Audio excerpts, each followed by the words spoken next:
I've reached a new level of consciousness, a very advanced level of consciousness, a very radical level of consciousness that I want to tell you about. And as I will be talking about it, we're going to build up to it. It's going to take a little while to build up to it here. So hold your horses. I also want to, in the process, draw some distinctions that I'm making between awakening and God realization and non-duality. So basically, my point is that these are not the same thing. And so I will be distinguishing these for you and helping you to make sense of why that is. A lot of the things that I'll be saying here are going to be right at the edge of my ability to communicate. Like this is good. This is going to be one of my most advanced communications that I've ever done up to this point. And it's going to be difficult to communicate what I want to communicate, but I'll try my best. It's good practice for me. And I think you'll get a lot out of it if you keep an open mind. I will be saying some things here which contradict almost everything you hear from spiritual teachers in other places. So just be aware of that. Be aware of your closed-mindedness in terms of that. All right, so let's get started. So I'm sure you're tired of it already, but I keep coming back and telling you that I've reached new levels of consciousness or awakening beyond everything prior. And well, I have. I'm just reporting to you what it's like, right? I'm not making this shit up. So I'm just going to report it how it happened, and then whether you believe it or not, that's up to you. You see, the problem is that like some of you guys expect awakening just to be this simple thing where it's like you get it and then you're done.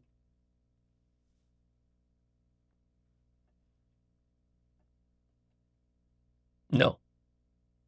There's nothing simple about this.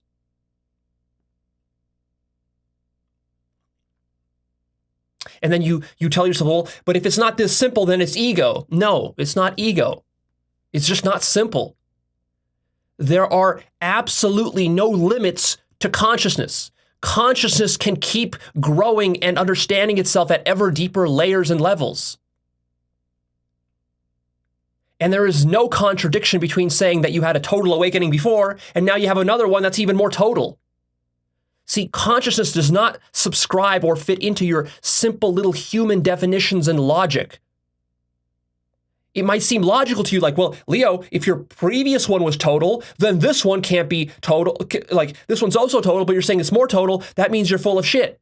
You were lying about the previous one and the one before that. No, it's just that your little mind can't contain what is being communicated here.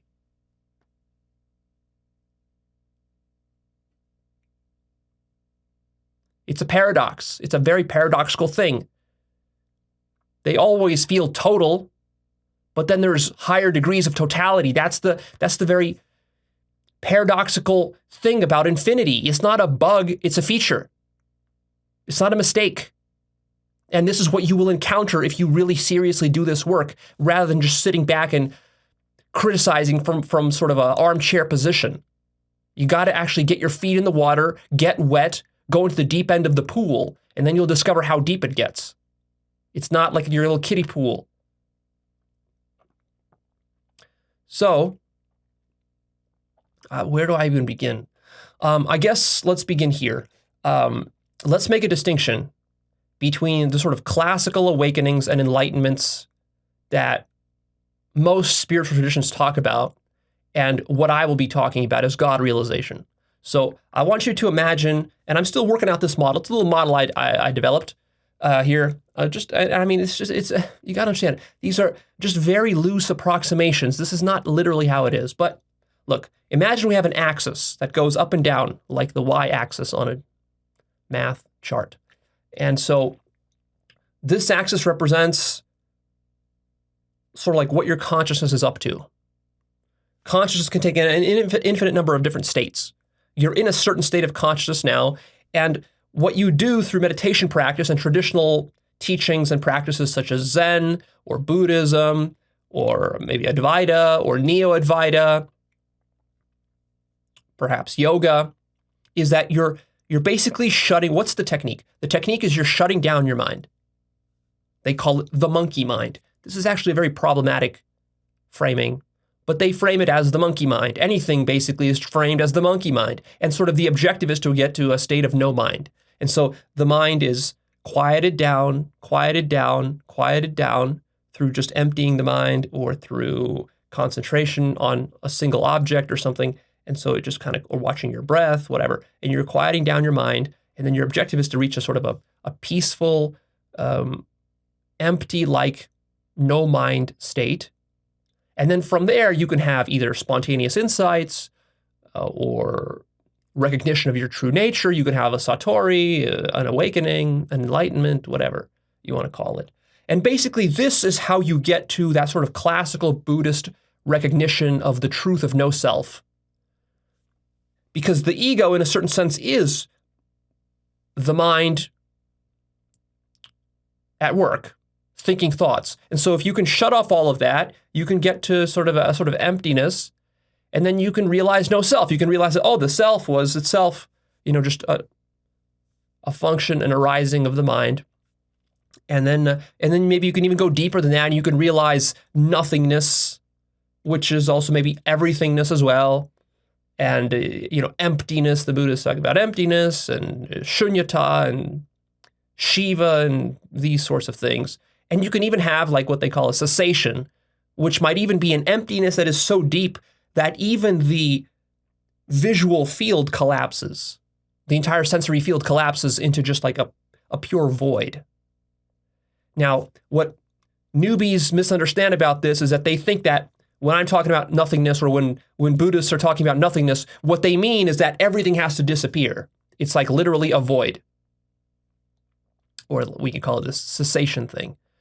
Of course, that is nothingness, if you can achieve that state.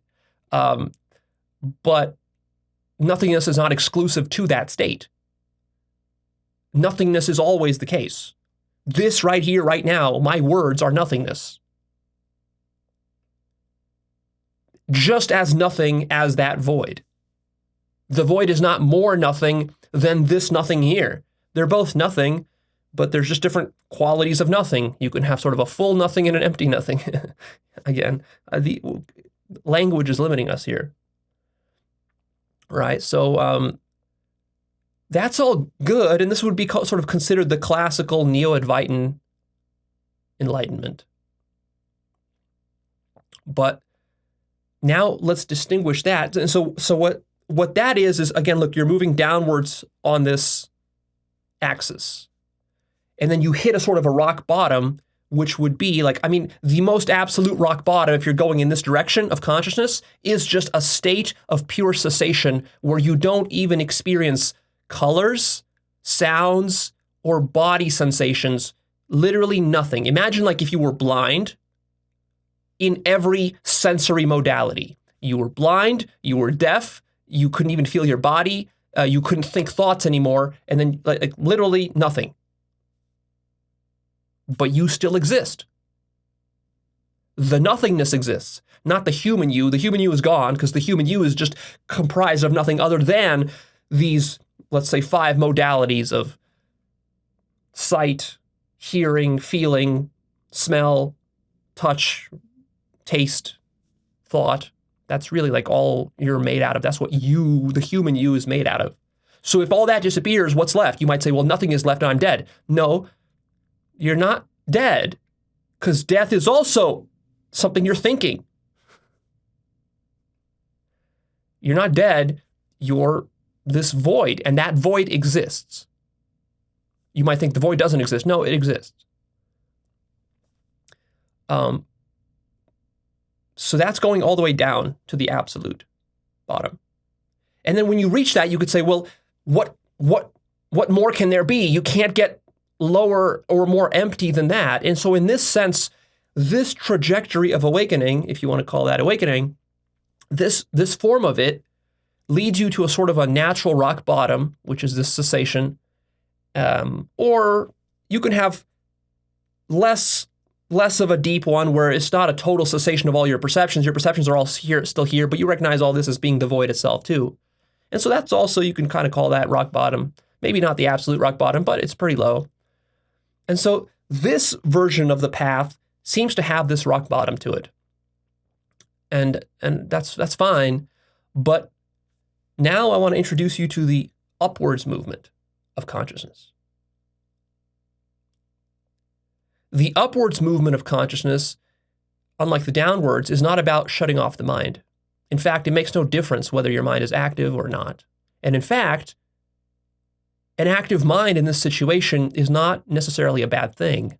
In fact, not only is it not necessarily a bad thing, it's actually a good thing. So imagine that consciousness, your consciousness is like a knob that we can spin infinitely in both directions. We can spin the knob to 0, and that's sort of its natural limit. It doesn't go into the negatives. Or you can spin it the other direction, and as you spin it that way, it spins forever, and it just keeps increasing to infinity. And then even there, you can have multiple orders of infinity, because there are multiple orders of infinity, not just one. There are infinity of infinities. That's the nature of absolute infinity. So yeah, you keep spinning it this way, and after you spin it, past, let's say 10, let's say normally your consciousness is like at a 1 or a 2, you spin it to a 10, that's sort of the limits of ordinary human existence. Once you start spinning it beyond that, you're beyond being human at this point. And what's happening when this knob is being spun upwards is that you're moving up the y-axis here, and your mind is going from a finite human mind into what I would call a super mind, and then ultimately into an infinite mind, which is the same as God mind. Universal mind, we could call it that as well. So you're in a sense, when this is happening, it feels very different than just sitting and meditating peacefully. When you're sitting and meditating peacefully, you're sort of stripping reality of all of the human egoic projections. Like there's usually chairs and tables and cats and dogs running around in trees and the sun and light is shining, and that's all human projection. But when you are meditating, you quiet down your mind and it strips all of those things of those projections and labels and categories, and then you see, you might look at a chair or a table and you might not even recognize what it is. You're looking at it, you see its color and its shape, but it doesn't even appear to you as a chair or a table per se, because that's just a category you were projecting upon it, right? And so everything becomes sort of meaningless, valueless. One thing is not better or more beautiful than another thing. This is sort of what happens. And you start to experience this sort of maybe expansiveness or sense of spaciousness to your consciousness. That's going downwards.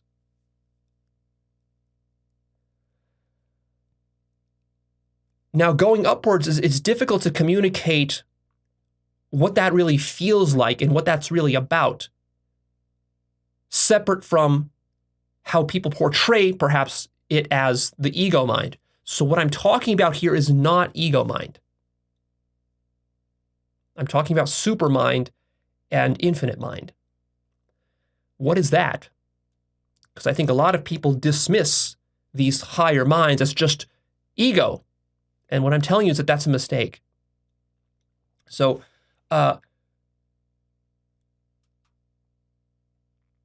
consciousness has the capacity for understanding. That's something it can inherently do.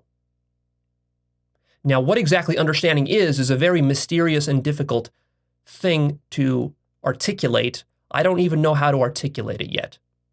That's something I've been working on for a couple of years now, is just articulating what consciousness is. What understanding is. So understanding is a capacity of consciousness, we might say. And notice that understanding is different from knowledge.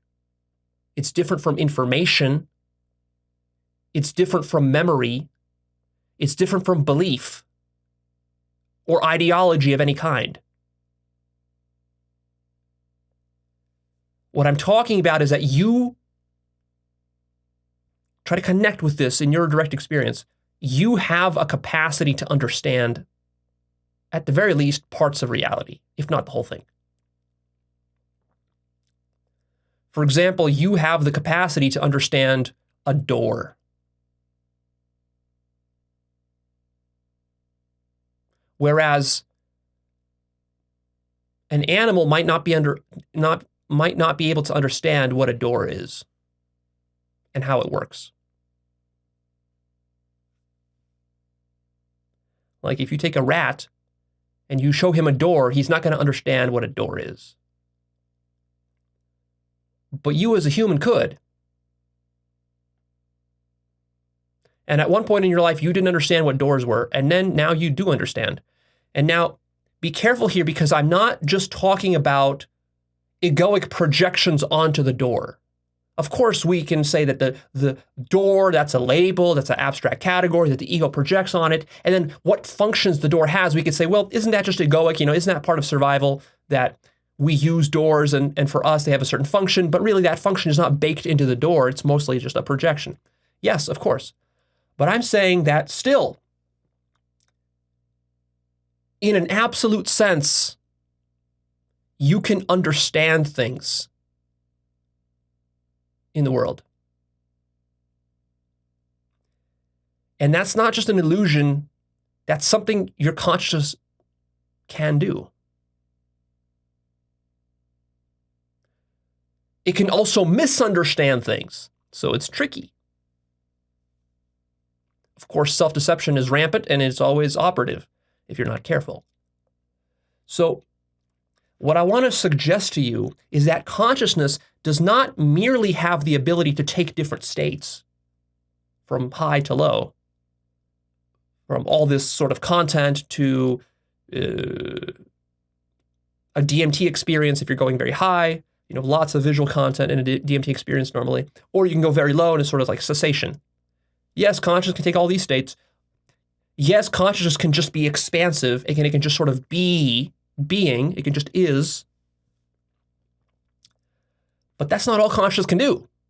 Consciousness can grasp itself in a synthetic, holistic, interconnected way. So I want you to start to understand or think about understanding as, let's use this image of, imagine a bunch of dots and they're becoming more interconnected. Each dot is reaching out to every other dot and drawing connections and lines between them into this complex web. And the more connections are drawn between them, the more the dots, each dot, if you imagine they were like separate little islands, and we're building bridges between all these separate islands, now each dot, the people who lived on that island, they can travel across the bridge and they can intermingle and they can start to understand each other. They can experience each other's cultures and whatever was happening on that island, right? And so as this, chain of islands is getting all interconnected, it's becoming unified in a holistic manner where before it was all segregated. And you could say that it is understanding itself as it's doing that to greater degrees.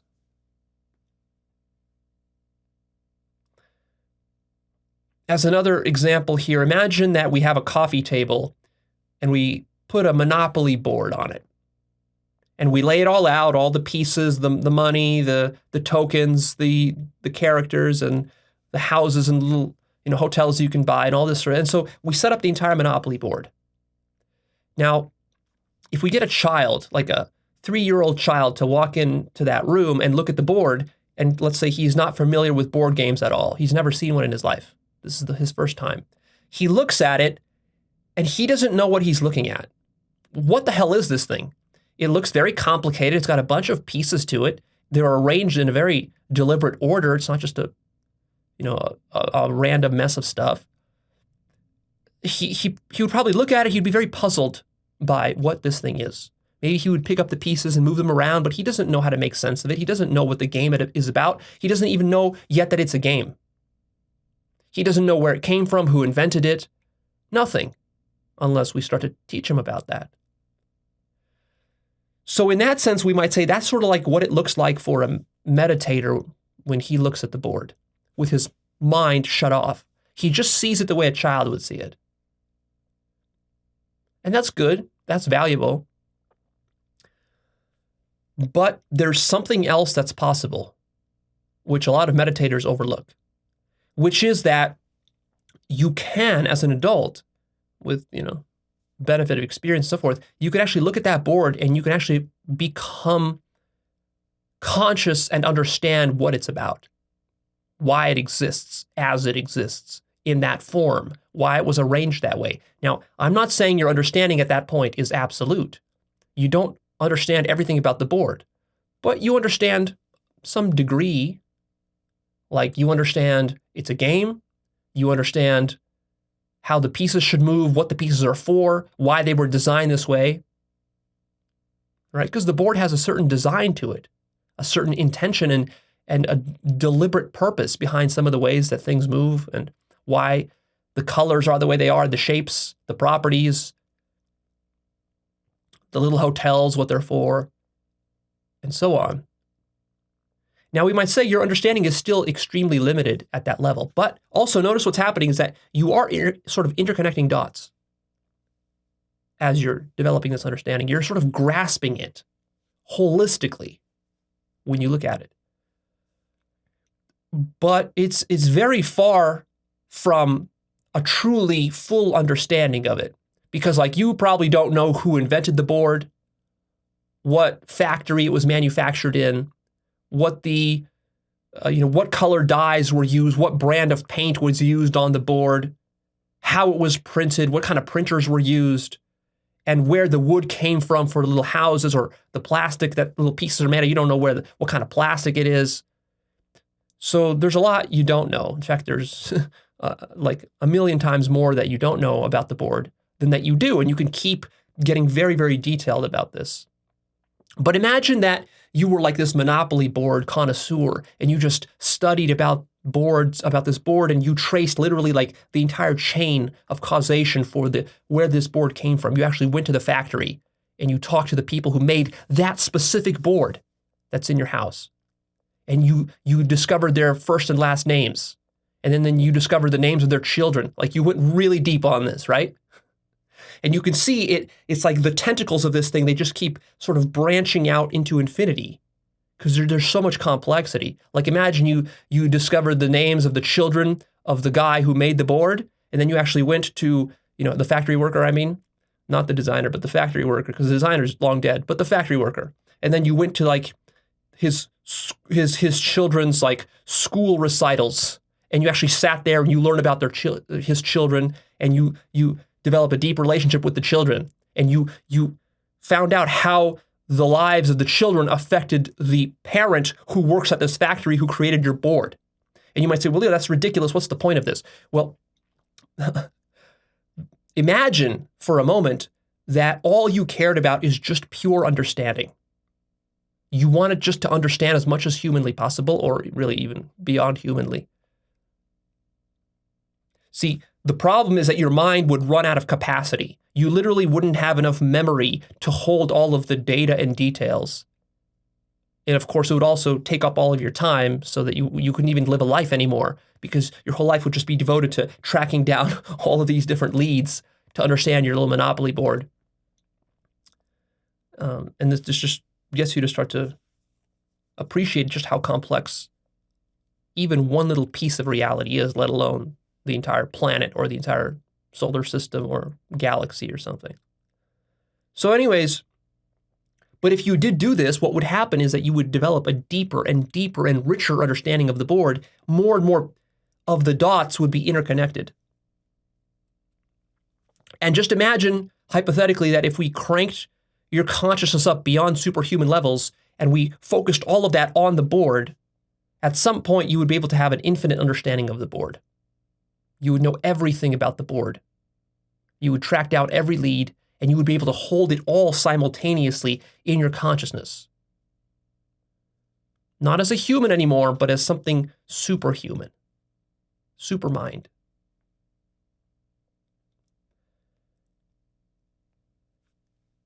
Can you see that might be a profound thing? Just to understand a Monopoly board infinitely, that in and of itself might be very profound. It might change your life. It might change your attitude towards life. Certainly, at the very least, to the board. You might appreciate the board a lot more if you had an infinite understanding of it.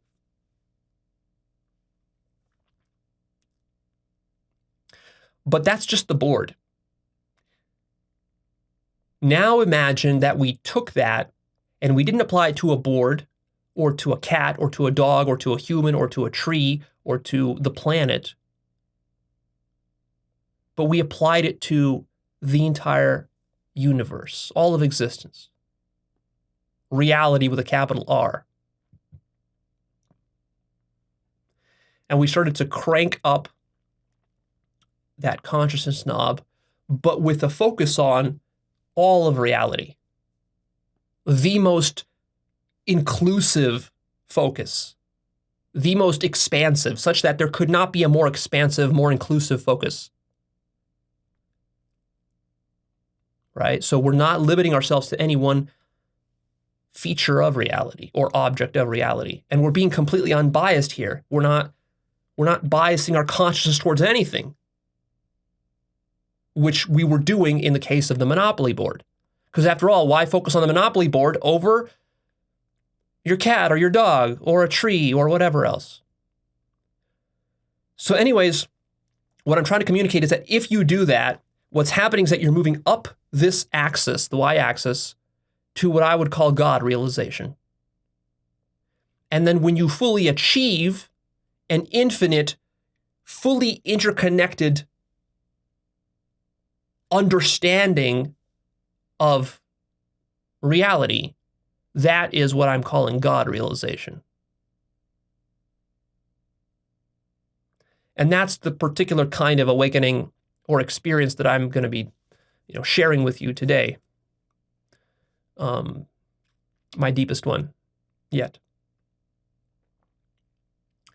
So basically what's been happening with me over the last 5 years or so is that as I was releasing more and more of this content,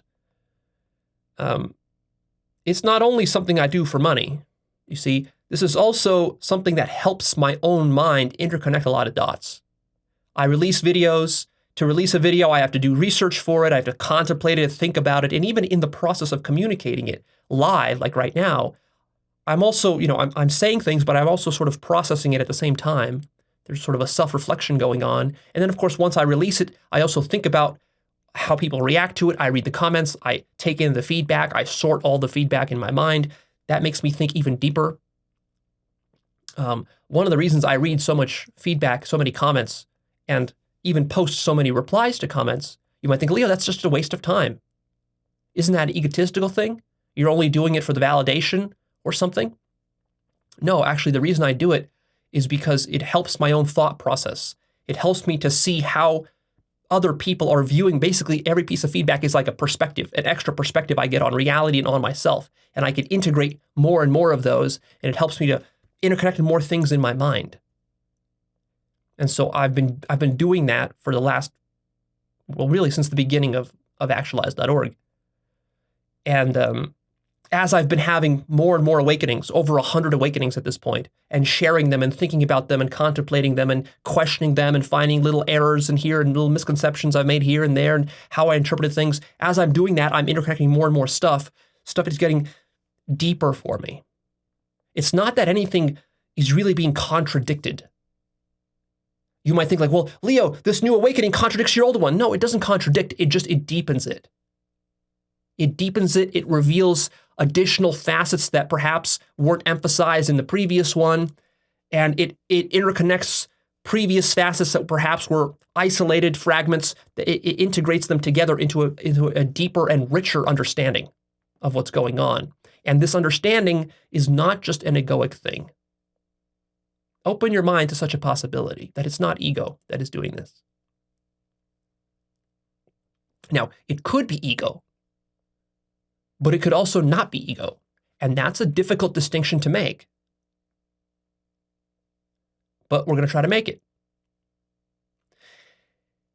And also what I've been doing over the last few years is I've been doing detox protocols to detox my brain, the physical brain, from heavy metals. and other toxins. And I've done quite a few rounds of these detox protocols. I'll share them with you in the future. I don't have time here to go into the details of that. But basically, I've discovered these powerful detox protocols that have significantly cleared up the sharpness of how my mind works. Like it's very, very significant, is what I'll tell you. And it does actually affect one's baseline level of consciousness. It affects one's mood. Basically, what happens is that when you detox heavy metals from your brain, your mood improves, your concentration improves, your brain fog lifts, you become more conscious as a baseline, you become more calm and stable, your mind is not as agitated and in monkey mind mode. And also what's really powerful is that due to this added clarity of mind, it almost feels like a fog is lifted from your mind. And also it significantly improves one's psychedelic experiences. It purifies them. It removes, because your mind is more stable.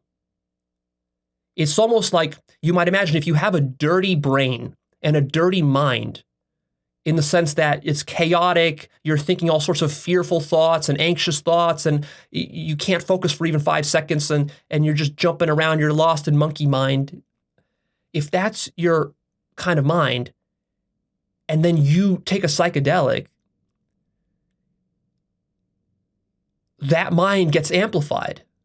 And all of those disturbances and impurities create turbulence in the flow of consciousness. So as you imagine a sort of a laminar flow of fluid through a sort of like a wind turbine, or some of those sort of like fluid simulations that physicists do to look at flow dynamics and turbulence. You've probably seen some of those on YouTube, hopefully. So imagine that, like you're running this experiment, but that flow represents your mind. And most people's minds are pretty turbulent, but then what happens when we crank up the volume and the velocity of the flow? The turbulence becomes chaotic and it starts to completely, it just turns into a complete mess. That's what psychedelics do to you when you have a unstable mind. If you have mental illness or paranoia or whatever, they will feed into that and make it much worse. And from here, you can get your really bad trips. But imagine if you purified your mind, you really cleaned it out, not only at the psychological level, you integrated your traumas, you healed those, you've addressed certain fears and paranoia you have, you set those back, you've let go of various kinds of attachments for sex and for money and for food and for approval. And so you've done a lot of this kind of basic self-help work. And you just have a nice, clean, healthy human mind. And also, though, you've worked on it at the physical level of doing detox and removing all the toxins that were slowing your mind down. And now your mind is really clear. And now when you take a psychedelic, you've got this, the rate is increased, everything is flowing, and it just flows beautifully and perfectly. There's no turbulence. And so that's something that's been happening to me over the last 2 years, is that as I've cleaned up my physical brain, the experiences I've had with psychedelics have taken on a whole new level of clarity. What you get is clarity, and what you get is understanding and interconnectedness and holism. Deeper and deeper levels of that.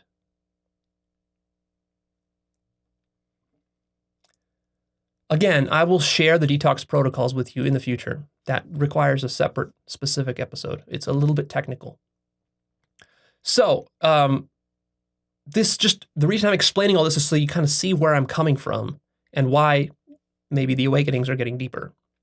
So anyways, how to explain this?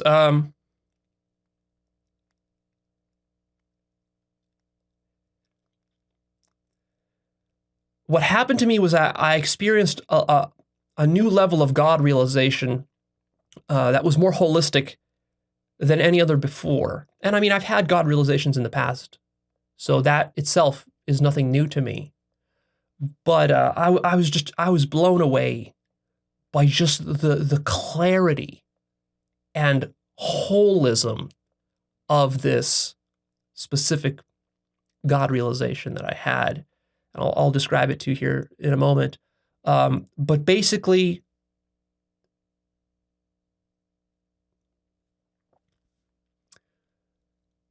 what happens is that once that knob is cranked to a sort of a high level, there's a very distinct point in your consciousness that is reached where you shift from human consciousness into God realization, which means that, like, right now you're sitting here and you feel like a human. You feel like you have a past, you have a future, you have parents, you were born, you're living on a planet Earth, in a certain country, in a certain city. You believe all these things, and you think that that's reality. But then when the knob is cranked high enough, what happens is that your understanding of what this moment is becomes so deeply interconnected with itself. And you become conscious of the entirety of your own mind, the human mind, and how it works. So basically what's happening is that your consciousness sort of almost like it's like pulling back. It's not a visual thing, but it's sort of like your consciousness is able to pull back and go so meta to be able to transcend everything occurring within the human mind, even things you thought were not part of the human mind. Such as, like, most people don't think that your birth is part of the human mind. They think that's a part of reality. They don't think that their parents are part of their human mind. They think their parents are separate objects that are real and that exist. They think that their memories are not just part of the human mind, those are things that actually happened. They think that the planet Earth is not just a part of human mind, it's something I'm sitting on right now. But that's because planet Earth, your parents, your cat, your dog, your memories, the future, the past,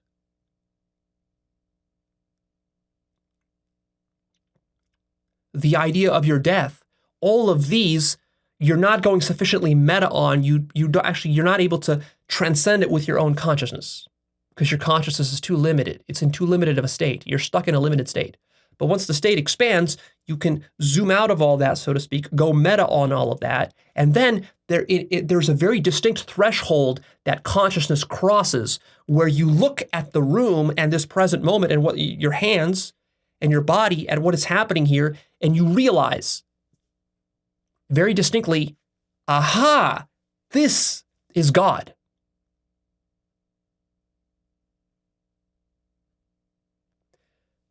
What I'm referring to by God realization is that threshold that is crossed. It's a very distinct threshold. Those of you who do psychedelics and have a lot of experience with it, you might understand what I'm talking about. Maybe you've experienced it. Although it's not guaranteed that you've experienced this. A lot of people do psychedelics and they never experience this for a variety of reasons. They're doing them wrong, the dose is wrong, they're not deconstructing their mind enough, whatever. Many different reasons. They're too scared, the ego is still too attached. See, the problem is that you do have to, in order to reach this point, you have to have a ridiculously already interconnected understanding of reality. You can't just come into this fresh like a newbie with some sort of scientific materialist paradigm and think that you're going to be able to cross this boundary. The cost of crossing this boundary is like you have to really, you're going to be losing your ego here. You're going to be facing your death here. So if you're not comfortable with doing that, you're going to be resisting. So see, I've had over 100 of these awakenings. So by this point, I have no resistance to this whatsoever. So for me, it's completely effortless. But for the average person, there's going to be a lot of effort. And it wasn't effortless for me from the beginning. I went through a lot of effort to reach this point, right? So this is years and years of work, really a decade of work to get to this point. And it's not just about the psychedelics. It's even more so, it's how deeply do you really want to understand how much of your normal, sober life do you devote to actually thinking about these things and interconnecting the dots? Because if you don't, like if you spend your sober life doing stupid shit, not caring about anything, and then you take a psychedelic, well, the psychedelic is just it's not gonna It's not going to really make you understand very much. In fact, it might make you more confused. And the problem is that many of these spiritual teachers and traditions, they de-emphasize understanding. In fact, they demonize it and they treat it as though it's the ego mind, and they tell you that stop understanding anything. Just sit down, shut up, and just meditate. Or self-inquire. And they think that this is sufficient. It's not sufficient, is what I'm telling you. So anyways, you cross this distinct point of God realization, but it doesn't stop there. That's just a beginning. You've just entered God realization. Now there are many degrees of God realization. And really what's characteristic about God realization is that you're not, don't get me wrong here, this is very important to distinguish, you're not having merely a mystical experience. You're not merely coming face to face with Jesus or with the Buddha. You're not experiencing angels or UFOs or DMT entities. Or some sort of mother ayahuasca spirit that will show you something beautiful or important about your life. No, all of that is horseshit. What I'm talking about here is the pinnacle of consciousness. In the God realization, a true, proper God realization is none of that stuff.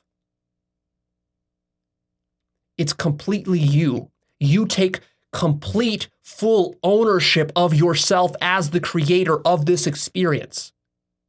There is no other present. That's what distinguishes this from and makes it higher than any of those other lesser, what I would call lesser mystical or occult type of spiritual experiences.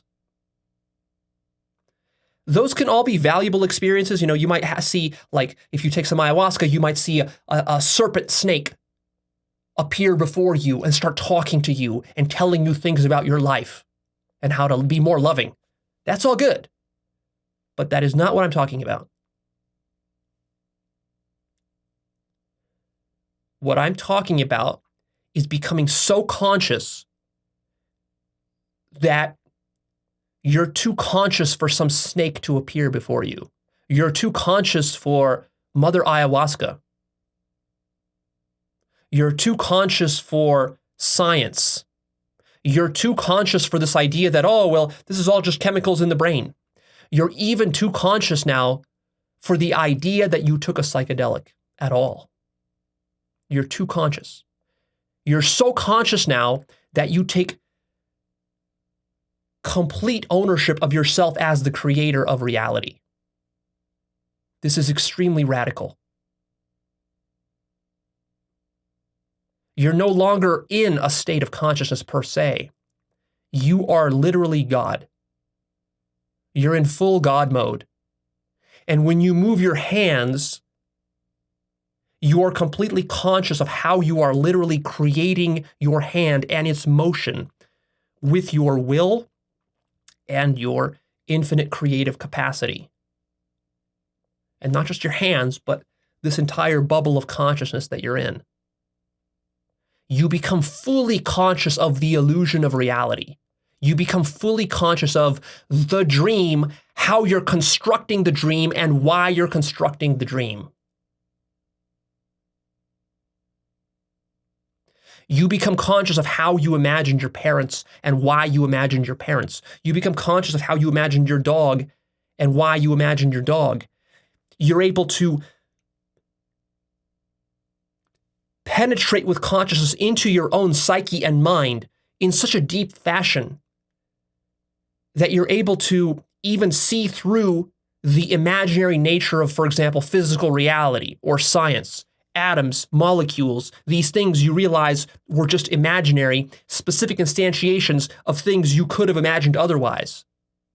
Like you could have imagined, for example, that instead of your car being made up out of little atoms, that it was made up of cats and dogs.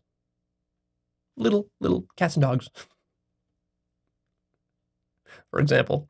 And so you kind of zoom out and you start to understand the imaginary nature of what you're doing to yourself. And it's so ridiculously radical that we're just getting started explaining how radical this is. For example, what happened with me, several things happened with me. But one thing that happened with me is I started to zoom in on this kind of notion of time. What is time? And of course, I zoomed out so far and went so meta on the notion of time that, of course, my past and my future completely collapsed into the present moment, such that those things they were so imaginary. The idea of having been born as a human, or even having gone to school, or even having taken a psychedelic ever in my life, all of these things were just pure imagination. They never happened. But I zoomed out even further from that, and what I saw is like the entire possibility space of everything that could be imagined as time. Like normally we think of time as flowing in one direction, from past through present to future. And we think, well, that's just how time is, right? Just a physical fact. No, it's not a physical fact. That's how you imagine it to be. I was able to imagine time flowing in opposite directions. And not just that, but to see that time could be multidimensional, not just a single axis back and forth, future and past, but imagine that there are multiple dimensions to time, orthogonal directions that humans ordinarily are not even conscious of. And then imagine millions of different timelines that could be imagined. You know, you could imagine yourself having been a human who was born in the Roman times, or in ancient Egypt, or during World War II, or anything on Mars in the future. You can imagine all these different timelines of human lives. So you become conscious of all of that, and that really what happened was that you are pulling right now this present moment that you're experiencing as a human, and this particular timeline that you are sort of living in. That's just one little thread out of an infinite ball of possible timelines that you just selected for yourself to be here as God. You consciously selected this particular timeline. But then you zoom out of that even further and you realize that time itself, this entire ball of time of all the possible timelines, this is just pure fantasy. It's pure imagination. And you just discard that entire ball and you're completely free of time. And even the idea that you were ever constrained by time, or that you're even living in a particular strand of that ball of time. And then you do the same thing with space too. You transcend space. And then you do it with your memories. You realize that all of your memories were just narratives and stories that you were concocting for yourself in order to construct this illusion of a human life. And you zoom out of memory, and memory itself is like this infinite fractal of all the possible memories that could ever be had. Like imagine all the memories that your brother has, your sister has, your mother has, your father has, your friends have. Imagine all the memories they could possibly have. Imagine having access to all of their memories. Imagine having access to all the memories of every human on the entire planet that has ever lived and every creature that will ever exist in the universe. Imagine the entire possibility space of all memories ever that could ever be thought up by consciousness. So you access that, also sort of like a ball of yarn, very giant, complex ball of yarn, and you can pick memories out of there.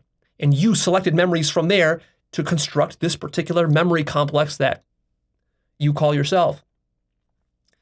And then you discard that whole thing because you realize the whole thing is just a figment of God's imagination, your imagination. And so you transcend memory. Of course, you transcend physicality because all of science, you realize, is just also every physical scientific law that you know, atoms, molecules, evolution, all of this, you also realize that was also just a ball of scientific, stories that you could pull from. You transcend that whole thing. When you do that, you're no longer sitting on planet Earth. Planet Earth disappears. Atoms and molecules disappear like fictions, like Santa Claus. You realize that an atom is no realer than Santa Claus or than a unicorn. The Earth is no more real than a unicorn at this point. And you transcend that. And then you transcend people.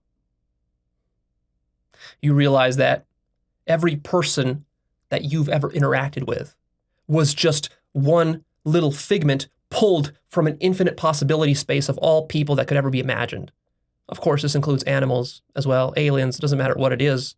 If you're thinking about, Mother Ayahuasca, if you're thinking about the snake you saw during some DMT trip, if you're thinking about DMT entities, all of those are just being pulled from another ball of, mystical deities. You can pull from that ball all you want. There's an infinite number of deities you could imagine.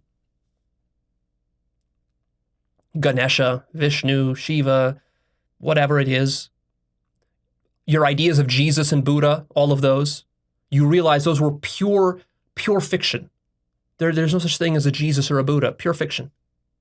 Your guru, your favorite guru, who taught you? You've been listening to some guru for the last 10 years? Pure fiction. There never was a guru. You just invented it. You pulled it from a ball of infinite gurus. Your parents, your friends, your teachers, everybody. Of course, that includes me.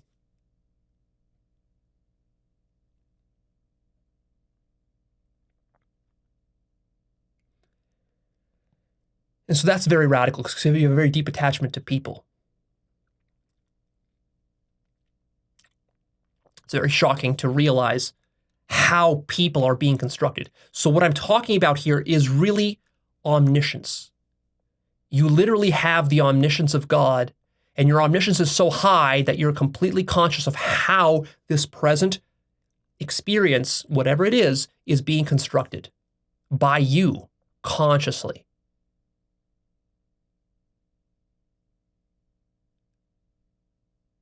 So when you think of your mother, whereas before as a human, when you think of your mother, it's like, oh yeah, that's my mom. I'll go meet with her on Mother's Day. I'll talk with her on the phone. And she's a real person. She gave birth to me. That's like your normal human orientation to that fantasy. But in this omniscient mode that I'm talking about, as soon as the thought of your mother arises, the memory of your mother arises, the desire to speak to your mother arises, you're so freaking conscious and you've so transcended this that you're completely conscious of how you're literally constructing your mother from scratch. And it's freaky because then you're like, well, wait a minute, but what about my real mother? I mean, yeah, I'm imagining my mother now, but what about the real one? And then you realize, oh shit, the real one, that's just something I imagined right now.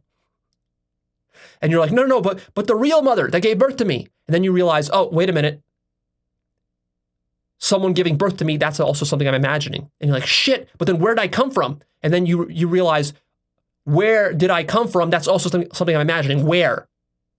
And coming from. These are all fucking imaginary. So basically what happens is that it's such a radical omniscience that you completely transcend every single attachment of your mind that was grounding your reality.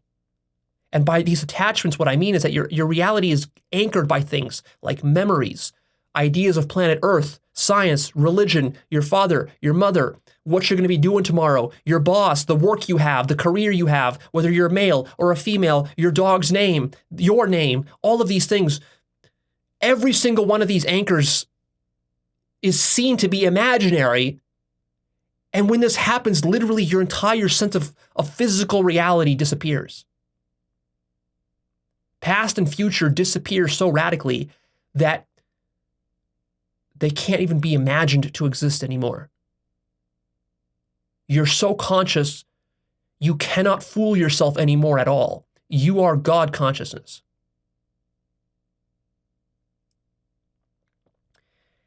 And in this moment, you realize what reality really is, what life is. You realize that it's nothing other than a trick that you're playing on yourself. This is the core. You've finally broken through the spell. Not by entering some emptiness state that Buddhists talk about. No. This is much more radical than that. Here, you're so freaking conscious that you literally have infinite power to construct any kind of reality you want. And you enter a mode of not just total omniscience, but omnipotence. Infinite power.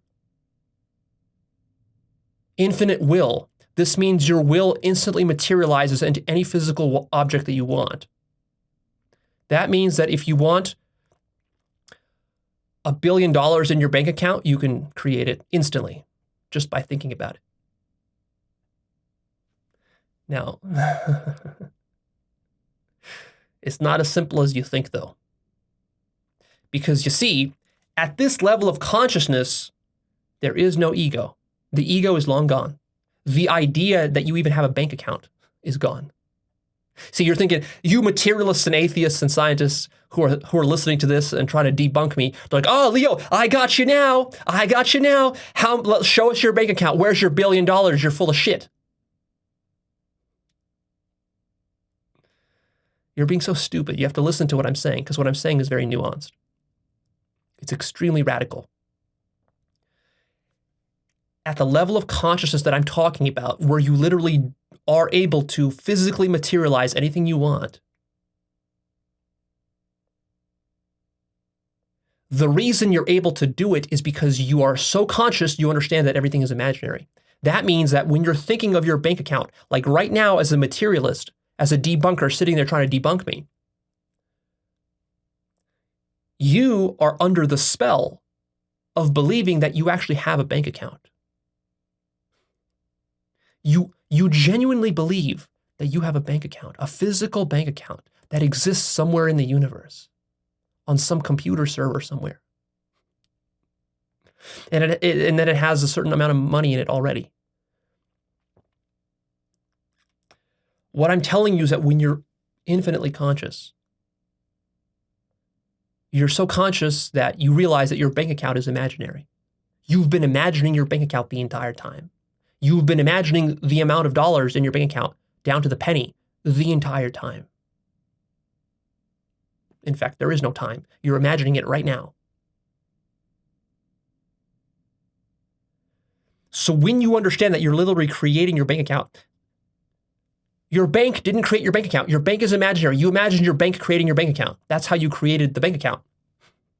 You said, no, Leo, I went to the bank 5 years ago, and I remember I was sitting in the bank and I opened my bank account. I signed the documents and I put money in there. I put cash in there, and now my money is there. And I got a little card. You just imagined that. That didn't happen. You just imagined that. But you're not conscious of it. You're not conscious of what you're doing. That's the whole problem. And this is how you're creating reality. You're getting stuck in it.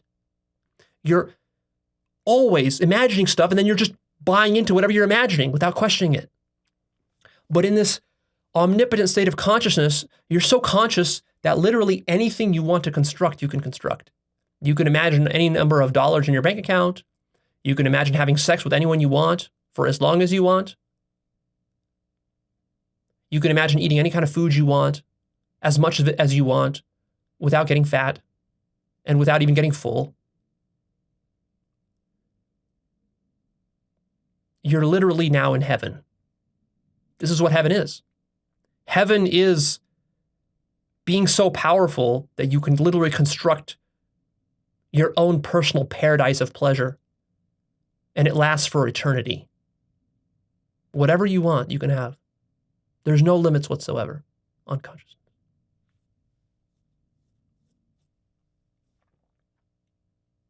But there's a cost. You might say, Leo, what's the catch? What's the catch? You don't have $1 billion. What's the catch? Leo, are you saying that I could imagine $1 billion and that it would just, I would imagine just for me, or it would also exist for other people too in the sort of objective world? Leo, which one are you saying? You don't mean it affects the objective world, do you? Like, I'm not actually going to be able to go and like buy a yacht with this $1 billion. This is just some imaginary, it's just a vision. It's just a vision of money, right? Again, you're not realizing how radical this is. At this level of consciousness, there is no objective world. There is no such thing as consensus reality. There is no such thing as other people who will take your money or deny your money or care about your money. You are completely sovereign as God. So really, it's up to you. If you imagine that other people can see the money in your bank account, then they can. And if you imagine that it's only for you, like a little private hallucination for you, because you're on a psychedelic, you can. And by the way, by this point, you've completely transcended the idea of psychedelics. There are no psychedelics. They never existed. They were purely imaginary. Psychedelics were just something you invented in order to trick yourself into thinking that you weren't infinitely conscious and infinitely powerful. So it's the ultimate strange loop. Here's the cost, and here's I came up with a little analogy to help you materialists and atheists and rationalists and debunkers make sense of why there's this important trade-off and why it's not so easy as just imagining $1 billion in your bank account. Because, look, when you're that conscious and you're able to construct whatever you want for yourself, it's an infinite fantasy. The problem, though, is that if you have no limits whatsoever upon what you can materialize and create, then it loses all meaning and purpose and value. That's the trade-off. And this trade-off is absolutely unavoidable. What you don't recognize as a materialist is that you're so used to living under the constraints of human life that you've just taken all of these constraints for granted. You've taken for granted that, for example, you can't imagine $1 million in your bank account and it just appears tomorrow. You've taken for granted that it can't happen. That doesn't mean there's anything physical or scientific preventing it from happening. All it means is that you're literally constructing that, and that's the kind of life you're living. Why? You might say, Leo, but why? Why would I construct this shitty, limited reality where I can't imagine all the sex I want, all the food I want? Why does the food make me fat? Why are there car crashes? Why do little babies starve? And all sorts of things like this. And now you finally understand. Once you enter this level of omnipotence, you understand. What you understand is, think of it like this. Look, I used to be a video game designer. 10 years ago or so, even further in the past, I would sit there in a video game editor and just like edit games. I made mods for Oblivion, for Elder Scrolls. That's kind of where I started. But anyways, when you're designing a game in the game editor, it's the level editor. You're setting up the game.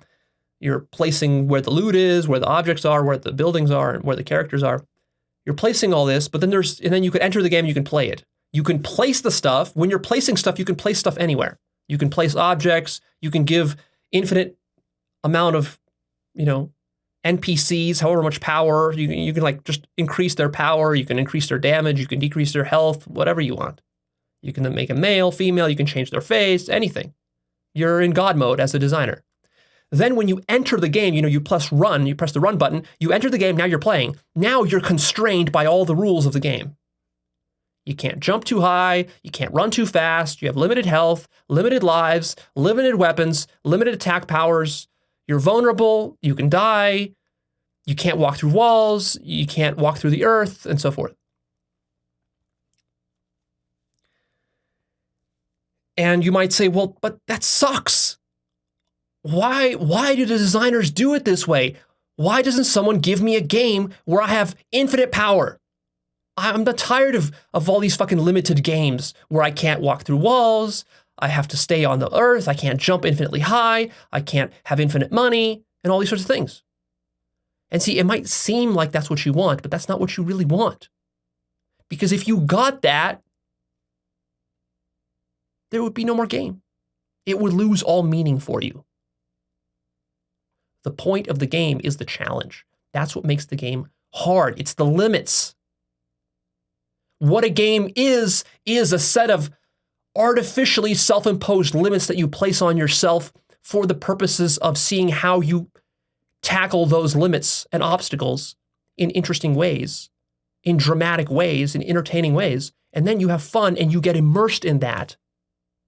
Because if you literally are in full God mode, and there actually was, In Oblivion, in the Elder Scrolls editor, there actually is a console command called God mode on, or something along those lines, where you literally put yourself into God mode, and it allows you to have infinite health, infinite ammo, infinite weapon damage. You can walk through walls, you can fly around, you're not affected by gravity, you can do anything. It's like a debug mode. It's very helpful when you're trying to build your levels, and when you're building them, you get stuck in the walls and things like that. So it's very helpful for a designer to have this God mode. I think most game editors have a God mode. But the problem is that you can't enjoy the game from God mode. The God mode is for building the game.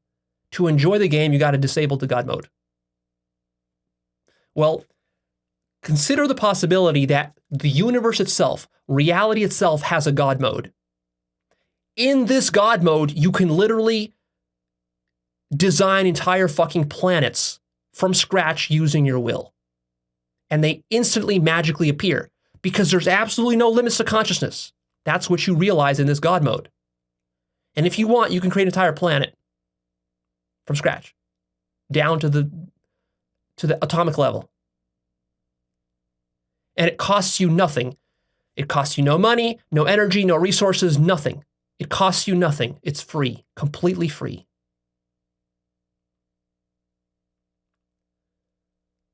What's the problem?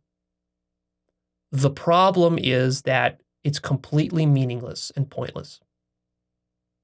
See, you as a human are sitting here and thinking like, no, oh my God, Leo, that would be so amazing. If what you're saying is true, it would be so amazing. It's so amazing from your point of view because you're so stuck in limited reality.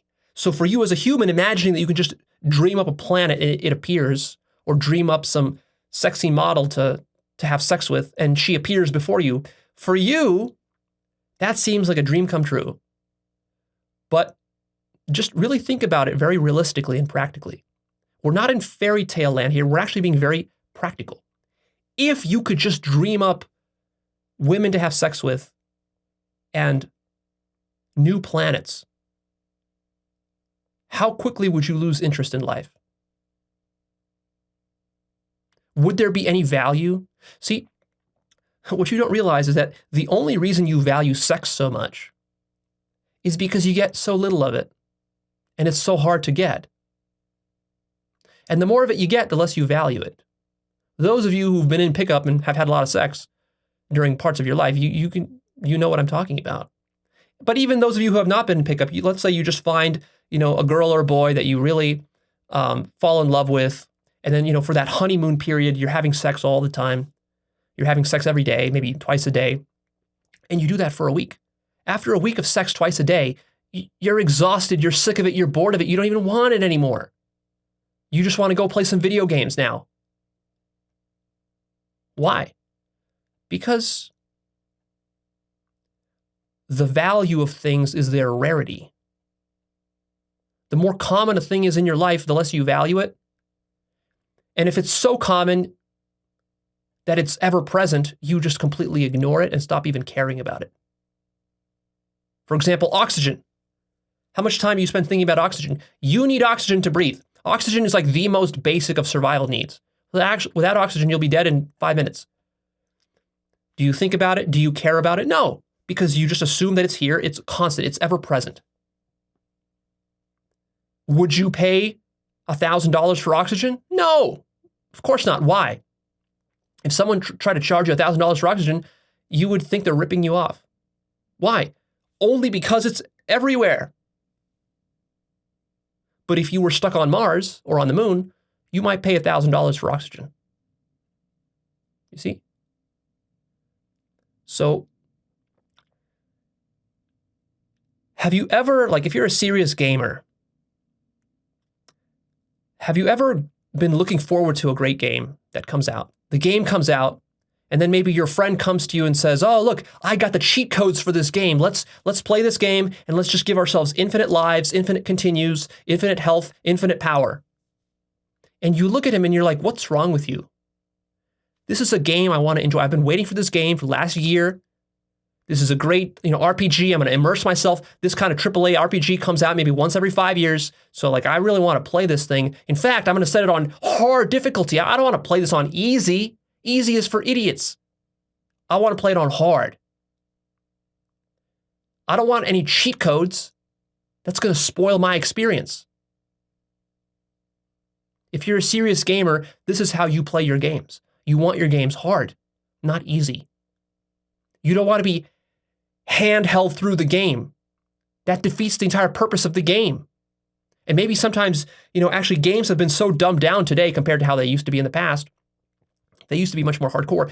Today they even have modes in games that are like, it's called like a journalist mode. It's like, it's so easy that you can't even die. It's just designed for journalists to literally just like walk through the game like an amusement park and just look around for the purposes of writing an article about it or something. Does that give the journalist a true experience of the game? No, because for a true gamer, the point of the game is the challenge of the game. And this journalist mode, if you're a hardcore gamer, you look down upon this journalist mode. You think that's fucking stupid. That's how it works. How about a game like Dark Souls? Some of you guys play this, like one of the most difficult games. It's known for the brutality of how difficult it is. It's deliberately designed to be unfair and fucking difficult to the point of wanting to tear your hair out. People love this game precisely because it's so difficult. Imagine if you're a Dark Souls fan, imagine this. Imagine if you enter Dark Souls, the next Dark Souls that you're looking forward to coming out. Imagine you enter Dark Souls and you have infinite health. You have infinite lives. If you walk off a cliff, nothing happens to you. You can travel anywhere. You can go to the end of the game immediately. You can go to the final boss right now. And all you have to do is you just have to look at him and he's dead. What's the point of that fucking game? There's no point.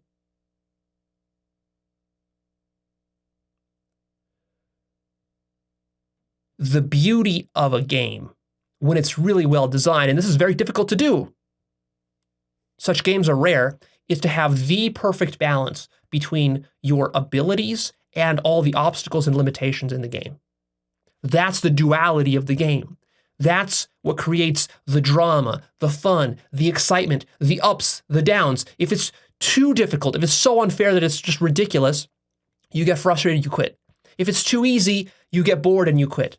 It has to be right in the middle, the sweet spot. That's the perfect game. Well, likewise for life. And so what you finally become conscious of in this God mode is you realize that even though right now in this mode, you're in heaven. You can literally imagine and do anything you want.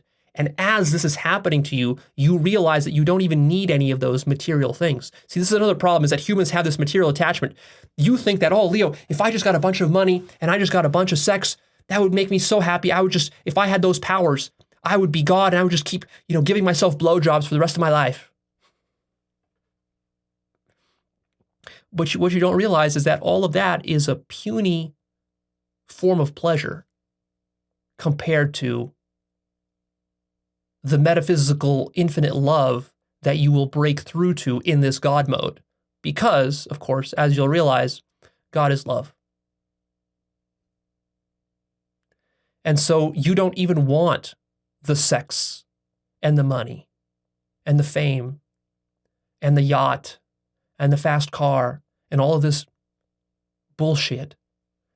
Because what you have is you literally have unlimited consciousness, unlimited power, and you're in heaven forever. It's purely formless and it's purely metaphysical. It's not a physical heaven. It's not like the Christians imagine, where you go in the clouds, they feed you grapes and suck your dick every day and, wave at you with a palm frond to keep you cool. These are shallow, material, petty forms of heaven. True heaven is absolutely formless, infinite metaphysical love forever. That's real heaven. This love is so deep it breaks your heart. This love is so deep it makes your entire body convulse and writhe on the floor in agony and ecstasy as you're being pummeled by this infinite love. It's like falling into an ocean of infinite love that's bottomless and endless. And the deeper you go, the more ecstatic and and blissful it gets until the bliss becomes so high that it literally turns into pain. It pains you how good it is. You can't believe how good it is. And no matter how good you think it is, it gets better and it gets better and just keeps infinitely getting better forever. Because why not? There's no limits. See, when you realize that consciousness has no limits, literally, that means you can imagine a heaven that keeps going and going and going forever and getting better and better and better and better forever, for eternity.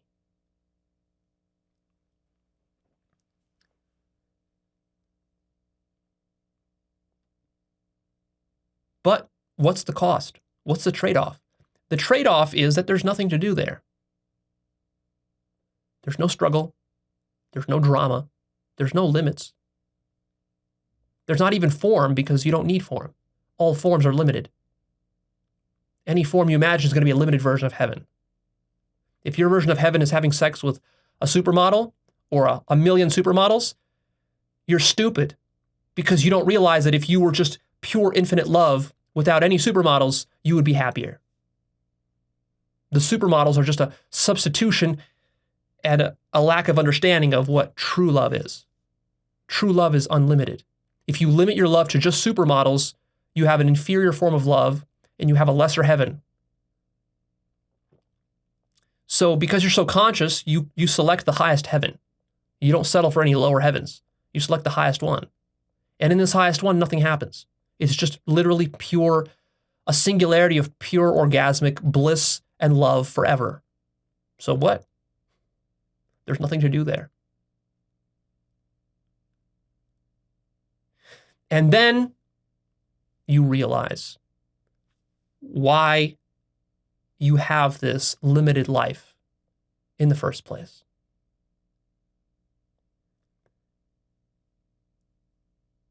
You were in that heaven for eternity. And then you got bored with it. And you just wanted to entertain yourself and to experience a limited version of yourself. And so what you did is that you literally took away your own power, imagined yourself to be powerless. This little baby that was born on a planet somewhere in the solar system, in the universe, with people around you who have problems, who are dysfunctional, with a lack of money, with a lack of sex, and all these things, because really what you're doing is you're constructing a cosmic drama. See, the materialists think that reality is a mechanical machine, like a clockwork. I want you to start to think of reality as a dramatic play, that God is playing with itself, that consciousness is playing with itself.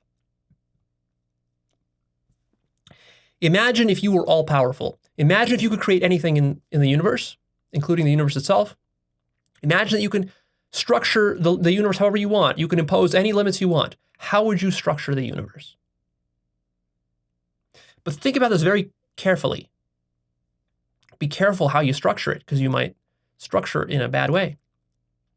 You might say, well, Leo, if I had that power, I would never have babies in Africa starving. I would not have AIDS exist. I would remove capitalism and murderers, and I would not allow Hitler to be born, and all these sorts of things. But you have to understand these are stupid thinking from your little human vantage point. Your mind has been so corrupted by all of the suffering you've gone through that now that suffering is corrupting how you actually want to structure reality. You want to structure reality in a way that makes you comfortable as a human. But that's stupid.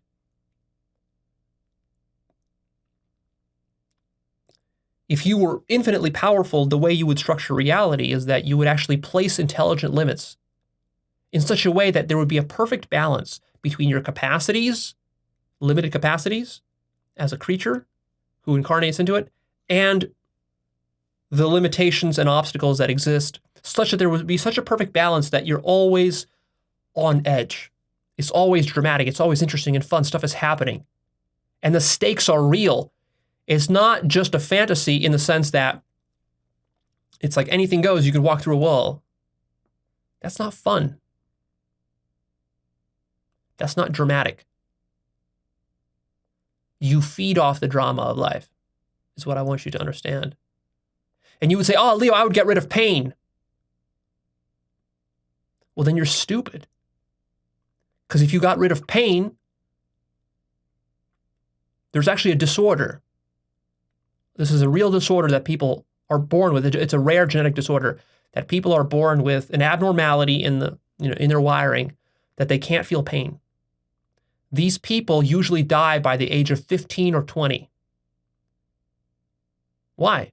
Because they cut off their finger and they don't feel it. And you would say, well, Leo, that's horrible. If I didn't experience pain, I wouldn't cut off my fingers. But you only say that because of all the lessons of pain you got. You learned those lessons and now you won't do it. But if you never had pain to begin with and you cut off your finger, how would you even know that's a bad thing? The only reason you know that cutting off your finger is a bad thing is because of the pain that you imagine you'll feel.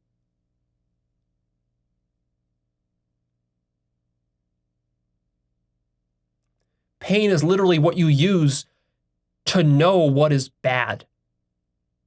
That is the definition of bad. If you had no pain, bad would not exist. I want you to understand that. But anyways, so you realize that you're putting all of these limits in place upon yourself to construct an interesting life. And I know that's going to be difficult for many of you to believe.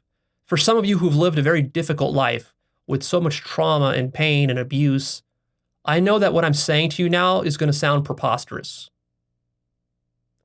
You might say, Leo, maybe you've lived a good life and therefore you can believe this kind of nonsense. But I've lived a very hard, difficult life. I've experienced death and suicide in my family and drug addiction and suffering and depression like you wouldn't imagine. And I will never believe, you'll never get me to believe that that God would imagine such a thing for me, or that I would construct this sort of thing for myself. I understand where you're coming from, but recognize that that's bias. You're not actually being truthful there. All you're doing when you say that to me as an argument is that you're saying, I've experienced so much suffering and pain that I would never wish this thing upon myself. But suffering and pain have nothing to do with truth or with consciousness. Yeah, suffering and pain don't feel very good, but that's just part of the illusion. It's just part of the illusion. And you can awaken from that. It'll probably be difficult for you. The more trauma you've had, the more difficult this will be for you. Precisely because you're in denial about it. See, are you really willing to accept that all of the trauma that you carry, all of the hatred and anger, all the bitterness, all of the bad memories, that all of these are just pure fantasy? Are you willing to admit that? No, of course not. You attach to your pain and you carry that with you. You have a chip on your shoulder. You have an axe to grind. You have people to hate. You have people to judge, and you're not willing to surrender these things. And also, it would make you look like a total fool. When you realize that all the people who hurt you are just a fiction of your own mind, when you realize that, you're going to feel like such a fucking idiot.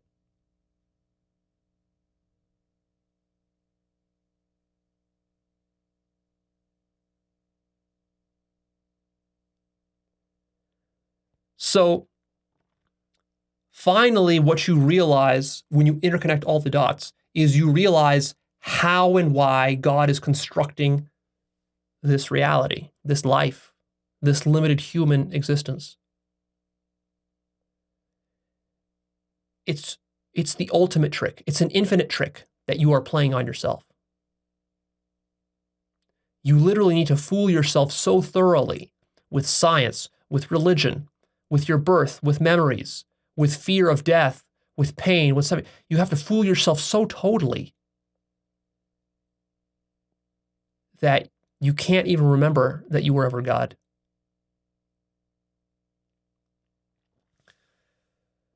And the reason it has to be this way is precisely because you are God. See, if you are infinitely conscious, just think about this. Think about the problem that God has. Here's God's design problem. is that God is infinitely conscious of everything at all times, forever. So if you have that power, how can you ever surprise yourself? How can you ever experience yourself as anything less than that? You can't, you're stuck. So God's design challenge is to take all of its infinite power and intelligence and to put it towards its own self-deception. God literally has to put itself asleep. But the trick is that notice how difficult it is to put God to sleep. What it takes. God can't put himself to sleep with a sort of a matrix simulation because it won't be convincing enough. The illusion literally has to be infinitely intelligent to be able to trick God into believing in it. So this is the paradox of omnipotence and the paradox of infinite consciousness and the paradox of infinity is that, here's a question for you. If God is infinitely powerful, does God have the power to take its own power away from itself?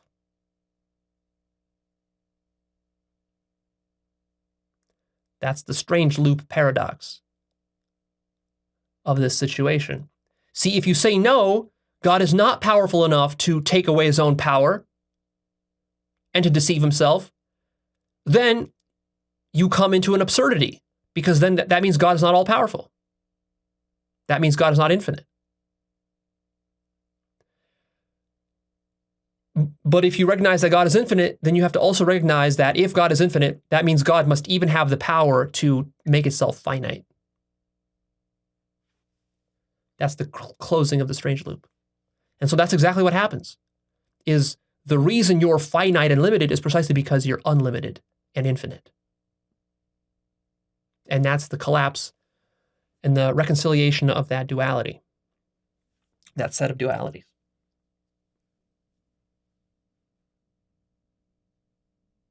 And so what happens is you basically can't stay in this God mode forever. You wouldn't want to anyways. It's not as fun as you think it is. I mean, yeah, there's a lot of love there. It feels great, but it's not really sort of the human fun that you're used to. And so what happens is that you fall back, your consciousness lowers back down, your state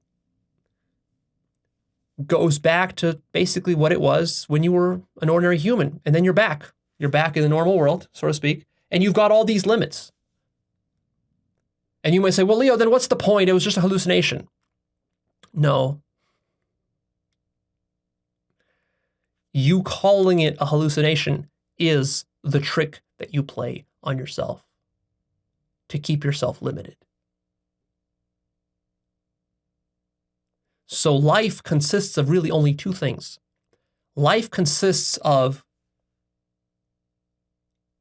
a bunch of stuff that is designed with infinite intelligence to put you to sleep. And it consists of a bunch of other stuff, which are clues and breadcrumbs that you left behind for yourself to help you to reawaken.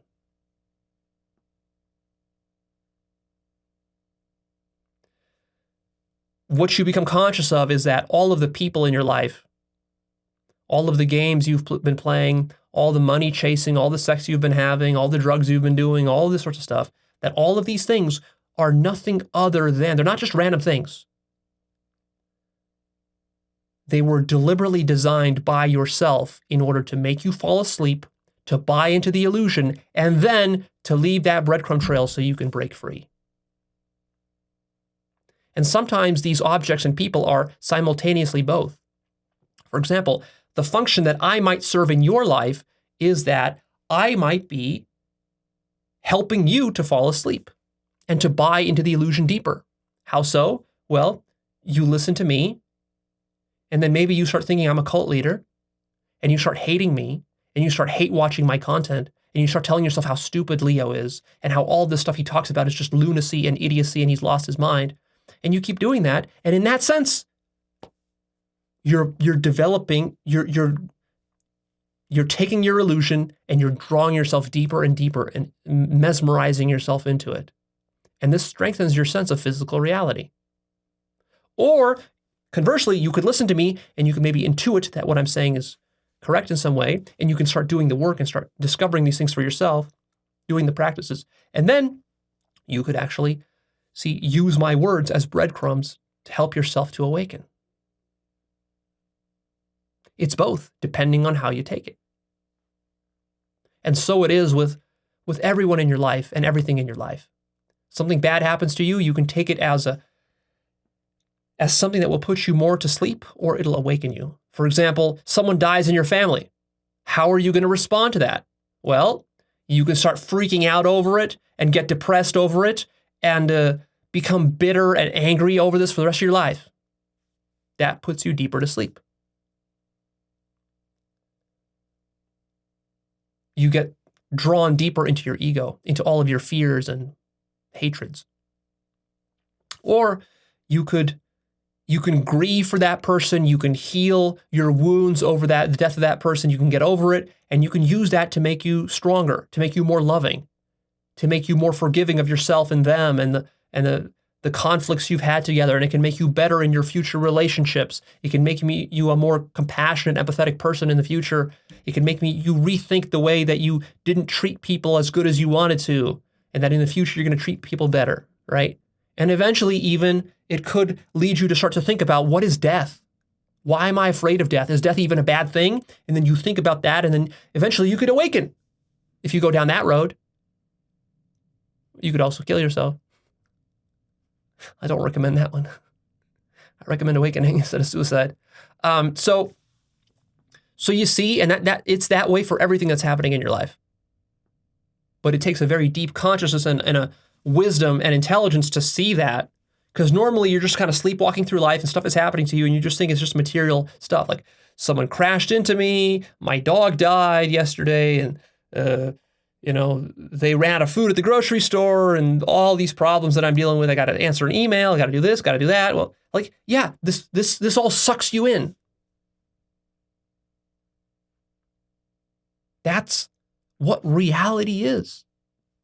It's an illusion, but it's an illusion that is virtually indistinguishable from a reality, because there's nothing else to compare it to. There's no alternative. There's only the illusion. When all you have is illusion, the illusion is reality. But the illusion is flexible, it's fluid. You can break the illusion if you want to. Just, how much do you want to? Are you sure you want to?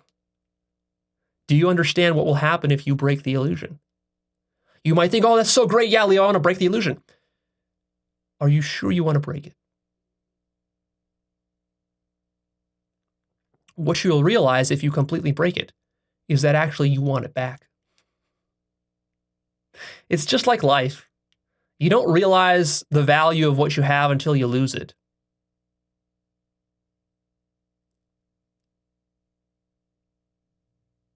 Sometimes in life you spend years and years trying to move away from something, and then finally you do and you realize, fuck, I want it back. I didn't realize how important it was to me. Like maybe you're a teenager and you're living with your parents and it's a struggle. You don't get along with them. And all you can do is you can't wait to turn 21 or 18 and just move out. You're just dreaming of the day that happens. And then it happens, and on the day it happens, like let's say you're 21 and you finally move out, get your own job, get your own place, and then finally you're sitting there all alone in your new condo with your new fancy job and your new fancy car, and you're sitting there and there's nothing to do. And you're bored. And you get sad and you get depressed and you start thinking about, but when I was a kid with my parents, during Christmas time, we would have a party and share food and share stories and have laughs, and that was so beautiful. And now here I am all alone, sitting in my condo late at night with my fast car, with my great job, with a bunch of money in bank account, and I'm more miserable than I was when I had no money, no fast car, no separate house. My parents were nagging me sometimes and so forth, but at least I had the love and the connection from my family. And maybe now you start to fantasize about, fuck, how do I move back to my family? That's how it is at the cosmic scale. So when you get all the consciousness in the world, you realize, what's it good for? It's boring. You want drama. You want action. You want material form. You want entertainment. And so, boom, here you are, incarnated as a human, imagining a past, imagining a future, imagining in all directions. See, what's happening with your life is not something that was born one day and then started to unroll. That never happened. You're just imagining that. What's really happening is that you've existed forever right here. This emptiness right here, this consciousness, pure awareness, has existed forever, for eternity. And then what it has done to fool itself is it started to imagine time, space, birth, death, mom, dad, friend, teacher, colleague, business, money, sex. I want this, I want that. I'm going to have this in the future. I'm going to have that in the future. This happened to me back then. I went to school back then. And you're imagining in all directions. The same with science. You're saying, oh, science, there's human history, there's Charles Darwin, there's René Descartes, there's Leibniz, there's Newton, there's gravity, there's atoms and molecules and all these things. There's microscopes. You can prove all this stuff. Leo, is all provable. Yeah, you're imagining this all around the present moment. See, you say, no, Leo, but I read a science book about the nature of the universe from Stephen Hawking. No, you didn't. You just imagined it. No, Leo, I really did. I really, really did. I can remember it. Yeah, you just imagined that. But no, Leo, I went to school and my teachers taught me a bunch of science. Yeah, you just imagined that. You never went to school. You were never even born. No, Leo, you're crazy. That's impossible. Yeah, you just imagine that. It's crazy and impossible. No, but Leo, what about you? Aren't you real? I mean, after all, Leo, why would you be teaching me this if you weren't real? At least you must be real. You're my guru. You're going to help me understand these things. No, you just imagine that. But Leo, surely, Leo, I'm experiencing this here, and you're experiencing your own bubble of consciousness, right? Surely. Otherwise, why would you be teaching me? Why would you be talking to this camera? You don't get it. You don't get it. It's just you. I'm you. I'm you talking to you. I will keep talking to you until you realize that you're me and that I'm you. I don't have my own consciousness. I'm you.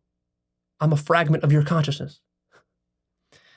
You imagine that I have my own consciousness for the purpose of fooling yourself into thinking that you're not alone, that you're not God. No, Leo, that's ridiculous. I'm not doing that. Leo, that's solipsism. That's what you're imagining. Leo, no, I'm not. There you go again. You see, since you're God, you have an infinite capacity to deny what you're doing. And in fact, that's your prerogative and imperative because that's how you've constructed your reality. You can't have a reality unless you're denying these things. When are you going to recognize that? When is this going to click in your mind? Everything you're doing is constructing what you would call your life from the physical level upwards.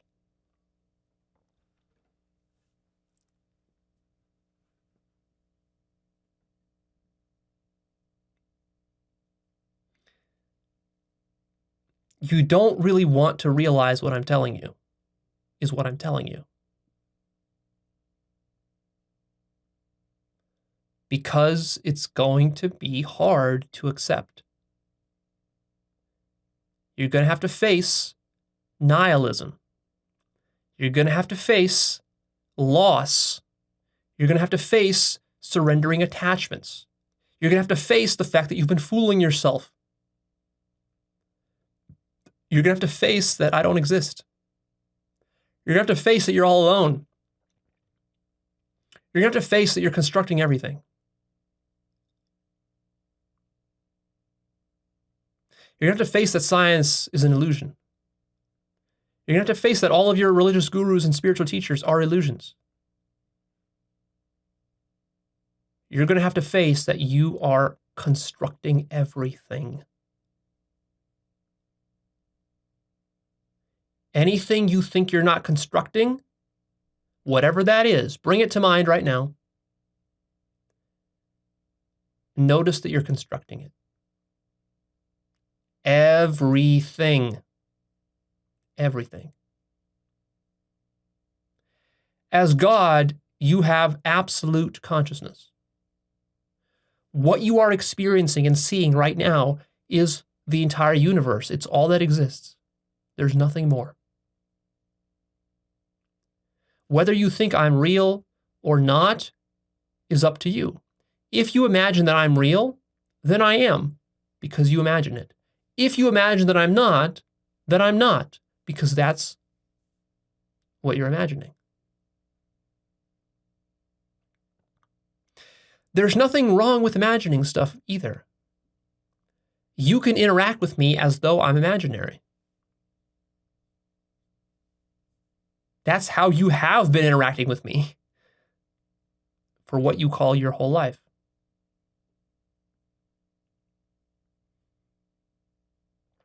Now you say, but Leo, if this was true, then you wouldn't be sitting here talking to me, because who are you talking to? I'm talking to myself. I'm talking to you, but you are me, and I am you. I understand that, but you don't understand that yet.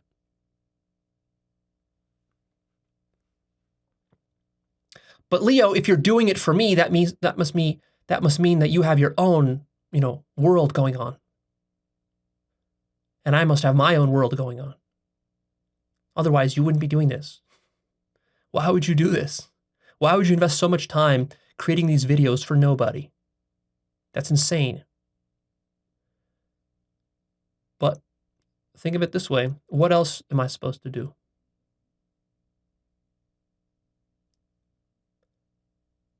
I've got infinite power, infinite time.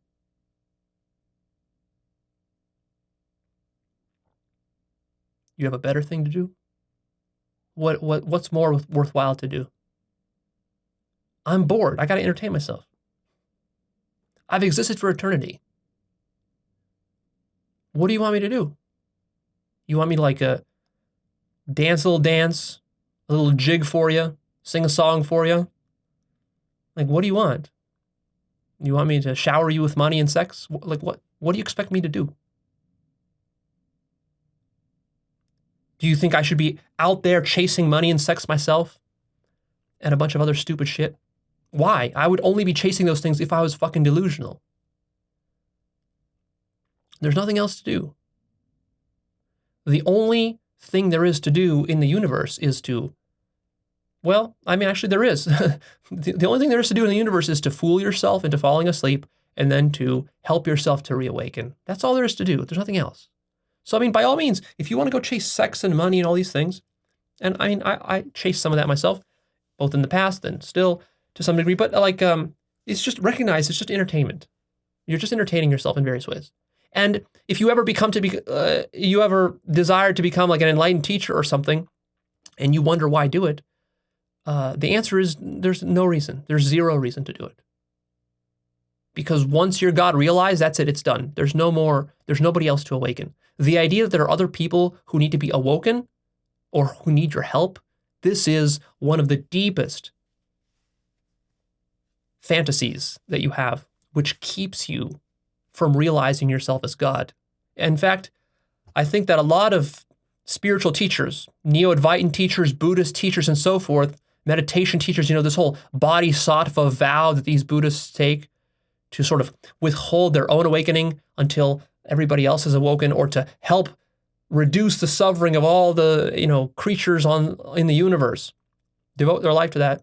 This is all just a fantasy. They're cosplaying. They're cosplaying. They don't realize that they're God, and they don't realize that there's nobody to save, nobody to help. There's just them.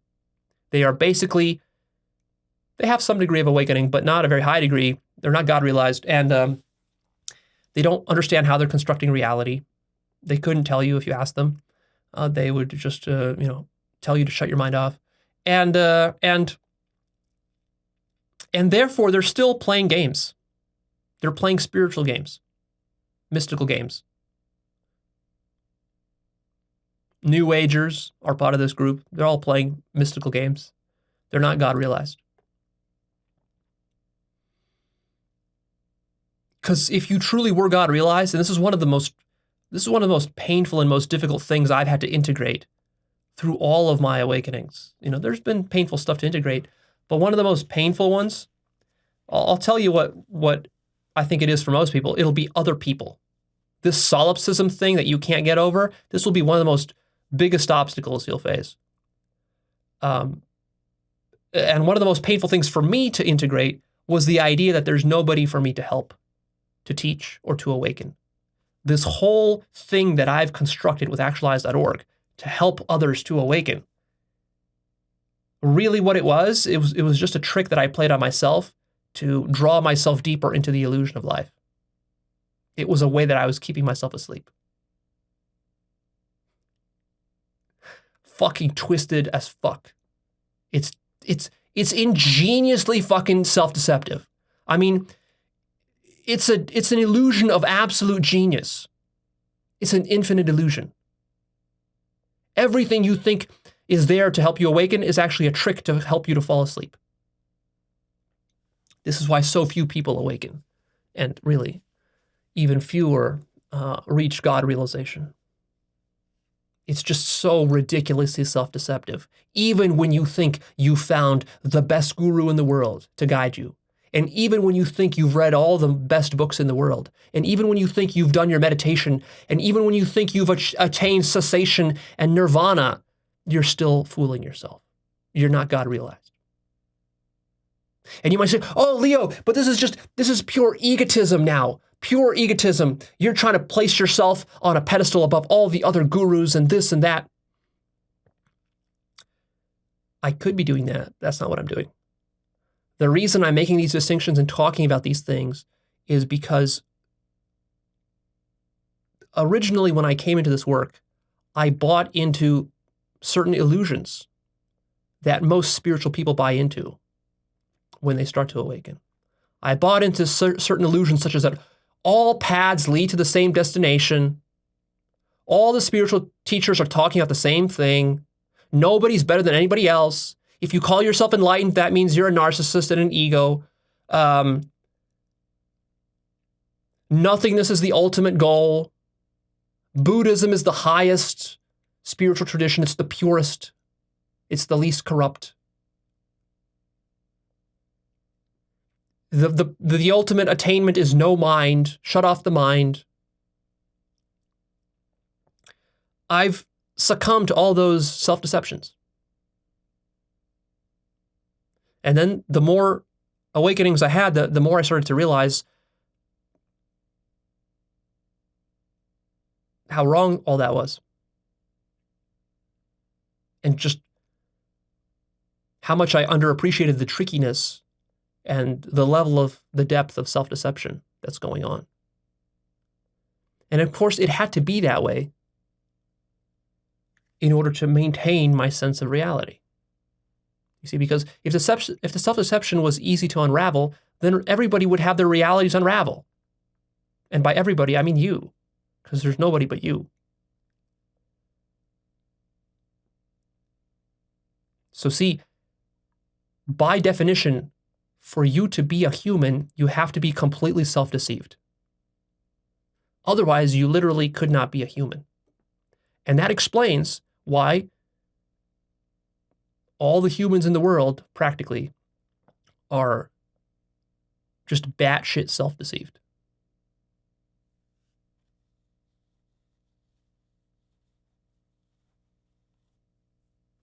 Also, the self-deception being so strong and so deep is actually what makes it so beautiful and so enjoyable to crack. Again, it's just like playing with a video game. See, if the deception was weak, if there was only a few layers to the deception, if all you had to do to break the deception of reality was to meditate like a Buddhist and to follow the Buddhist dogma, or to do some neo-Advaita self-inquiry, go to a few workshops and then you're done. If that's all you had to do, it would be lame. It wouldn't be interesting. What makes it interesting is that there's layer upon layer upon layer of deception, such that even when you think you've finally broken out of all the deception and finally you're on the right path, that itself is now the deception. And only when you crack all of that do you really experience the full satisfaction of understanding what you are as God. That's what makes it so satisfying. Is it's like playing Dark Souls and defeating the most difficult boss by avoiding every single obstacle, every single move he makes, the more harder he is, and you just dodge and dodge and dodge and dodge and hit, and you're perfect with your timing and your dodges and your jumps and your swings, and you just get everything perfect. And then you defeat that boss, and it's just like you're in heaven. You're in heaven because you've mastered the game. And that's what it takes to reach God realization, that you have to completely understand how the illusion is constructed from scratch. Nothing can fool you anymore.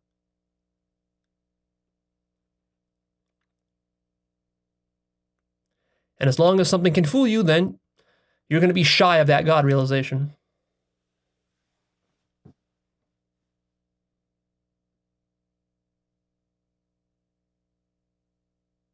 Now you say, but Leo, isn't love also just an illusion?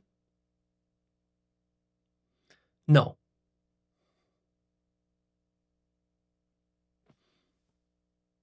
Love is what remains after you realize that everything is an illusion. Love is infinitely meta. And love is not a form. If you think love is a form, or a feeling, or a sensation, you have not reached the realization of metaphysical infinite love, or God for that matter, because God is love. The deeper you go into yourself and into God, you will discover just deeper love.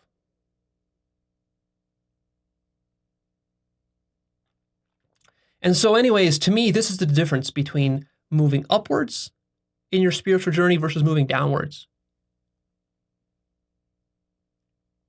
Now, when you're moving upwards, you have to be careful because there's going to be offshoots, right? I talked about the straight up direction. There's tangents and offshoots and branches as you're moving upwards. These can go into the occult. These can go into the mystical realms. These can go into sort of the ayahuasca territory. These can go into the spirit realms. They can go into astral projection and this sort of weird stuff. It can go into lucid dreaming. It can go and veer off into chasing after magical powers. It can veer off into some sort of vision of Jesus who then you take on as your Lord and Savior. Or it can veer off into the direction of DMT entities, where you smoke a bunch of DMT, experience some alien, whatever, and then you start to pray to this alien, worship this alien starts to channel material to you and insights. And all of those things are valid in their own limited way, but they are not God realization. Because all those things introduce subtle elements of otherness. That DMT alien, you still think he's other than you. And you still kind of hold him as being this being who's above you, and you are like a human below him, and you have this kind of relationship. Or Mother Ayahuasca, you think she's above you, she's more intelligent than you, she's giving you wisdom, you don't deserve the wisdom, you're grateful, like this whole dynamic. This is a dualistic dynamic. So what I'm talking about with God realization is I'm actually not talking about non-duality anymore. I'm talking about going deeper than non-duality. Now, a lot of people will disagree with me about this and say that's not possible, that's delusional, Leo, you're narcissistic, and all this sorts of stuff. You're free to think that, but also recognize that maybe you're deceiving yourself. After all, how can you know that what I'm saying is false unless you've tried to seriously verify it for yourself?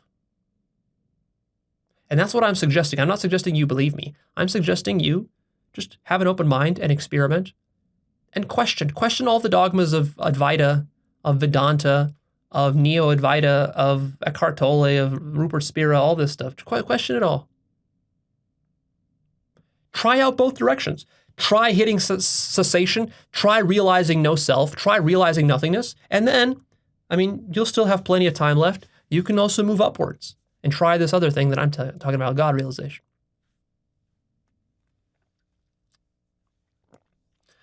Again, people misunderstand me here in that they think that I'm trying to somehow narcissistically, egotistically put myself above other teachers. That's not what I care about. What I care about, and the reason I'm talking about this stuff in such detail, is because I feel like I've reached very high levels of God realization that I don't feel are sufficiently or properly discussed, and students are not properly guided to this. And what I know, what I've concluded for myself after a lot of deep contemplation and careful analysis, is that unless I communicate what I just communicated, virtually nobody will reach God realization. It just won't happen. You can say, "Oh, Leo, but meditation, I can do it through meditation and this and that. Why are you being, such a dick? Why are you being so negative about meditation and self-inquiry and all these things? Aren't you just limiting us?"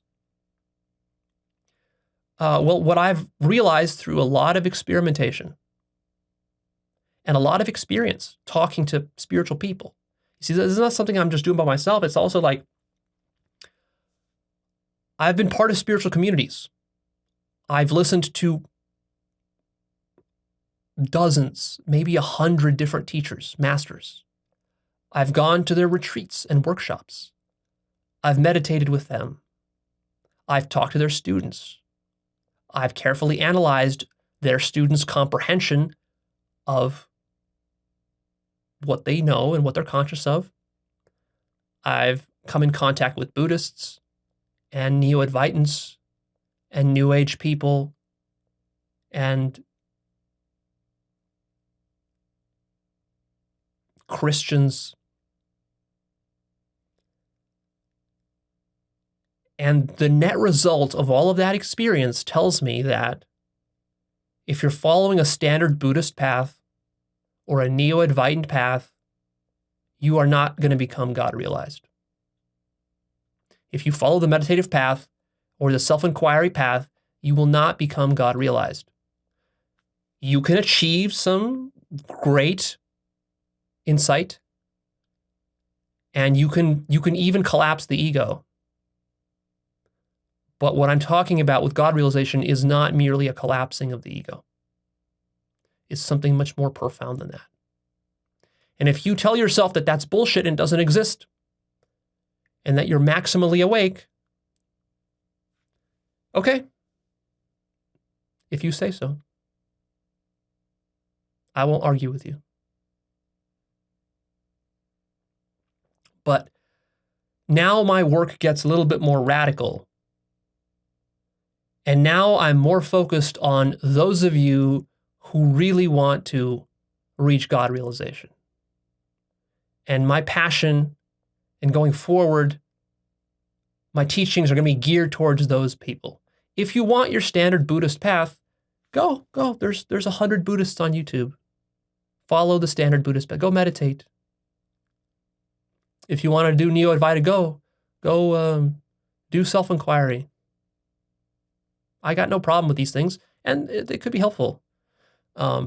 to get you to a certain point, but realize that what got you here doesn't necessarily get you to the highest level. Question this idea that all paths lead to the same places. Maybe they don't. Maybe some paths lead higher up the mountain than others. Maybe there's more than one mountain. Maybe it's more like a mountain range than a single mountain. Maybe consciousness is much more complex than you ever realized. Maybe spirituality and mysticism is much more than what you read in the books and seen in a few videos. After all, how would you know? If you were truly humble, you would be open to what I'm telling you.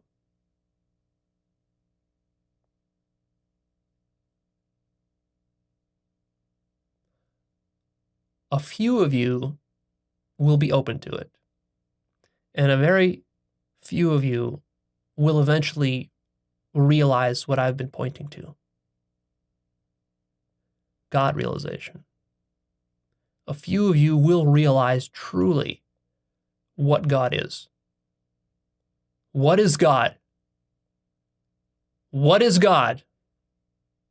What is God? That's the question that should be searing in your mind if you really want to go all the way. What is God? Do not stop until you have a complete understanding of what is God. And God is not simply emptiness, although, of course, it is. But it's more than that.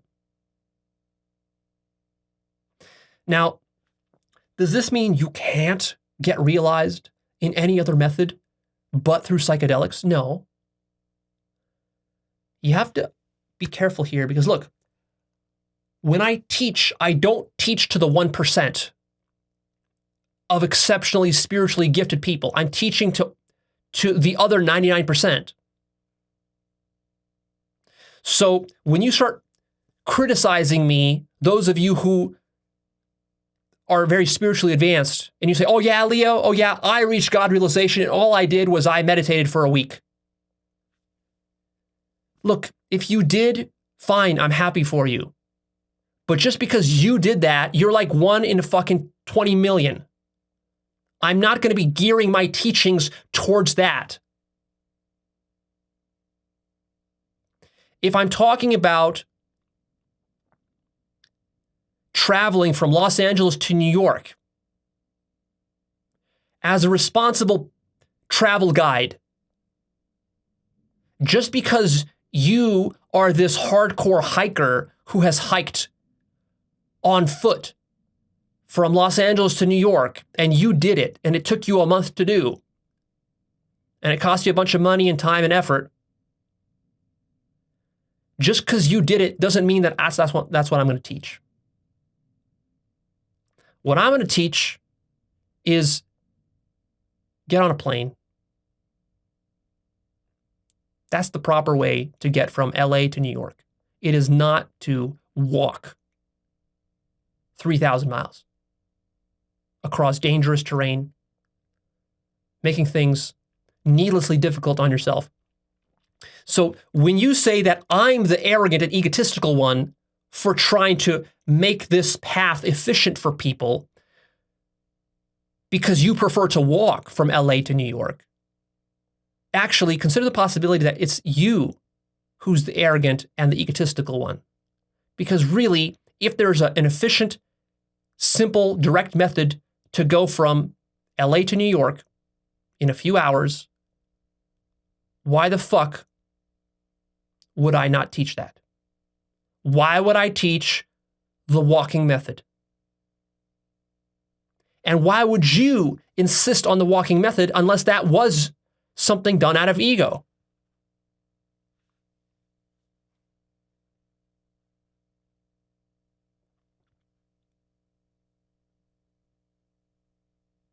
There can be multiple methods, but not all methods are equally effective, equally efficient. See? So, from my experience, what I've found is that psychedelics are the most effective method for reaching God realization.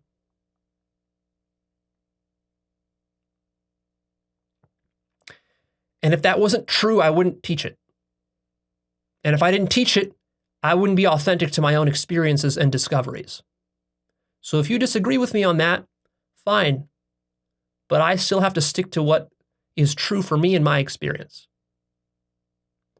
Does this mean it works for everybody? No, I don't think it works for everybody. It works for me, and I know it works for a lot of other people.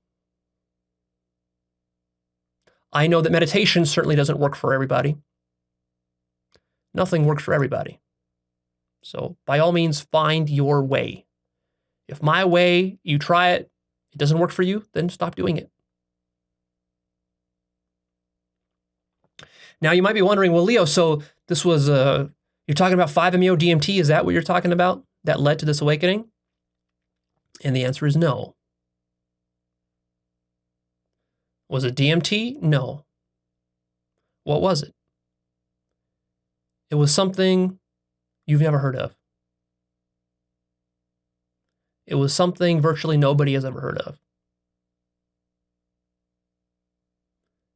It was a chemical. And I want to share this chemical because nobody I know of has ever talked about this chemical and its power. So basically, I've discovered a chemical that's now I'm very clear is more powerful, at least for me, than 5-MeO-DMT. Now, that doesn't mean it's going to be more powerful for you. You see, we're on the cutting edge of human understanding here and human science and technology. You know, new chemicals are being discovered every year and with unknown properties and unknown effects. It's a wild west, really. And this will keep happening probably for the next 100 years at least, and maybe beyond that. So I do research on things. I discover new things. That's what my function is. But of course, the danger with new things is that you don't know how other people react to it. So again, I'm only talking about the effect this chemical has on me. I can't promise that it's going to be more powerful than 5-MeO-DMT for you. I can't promise it's going to be more powerful than normal DMT for you. It may not be. For some of you, it may not work at all. For others of you, it may cause nausea and nothing but vomiting. I don't know. I have no idea.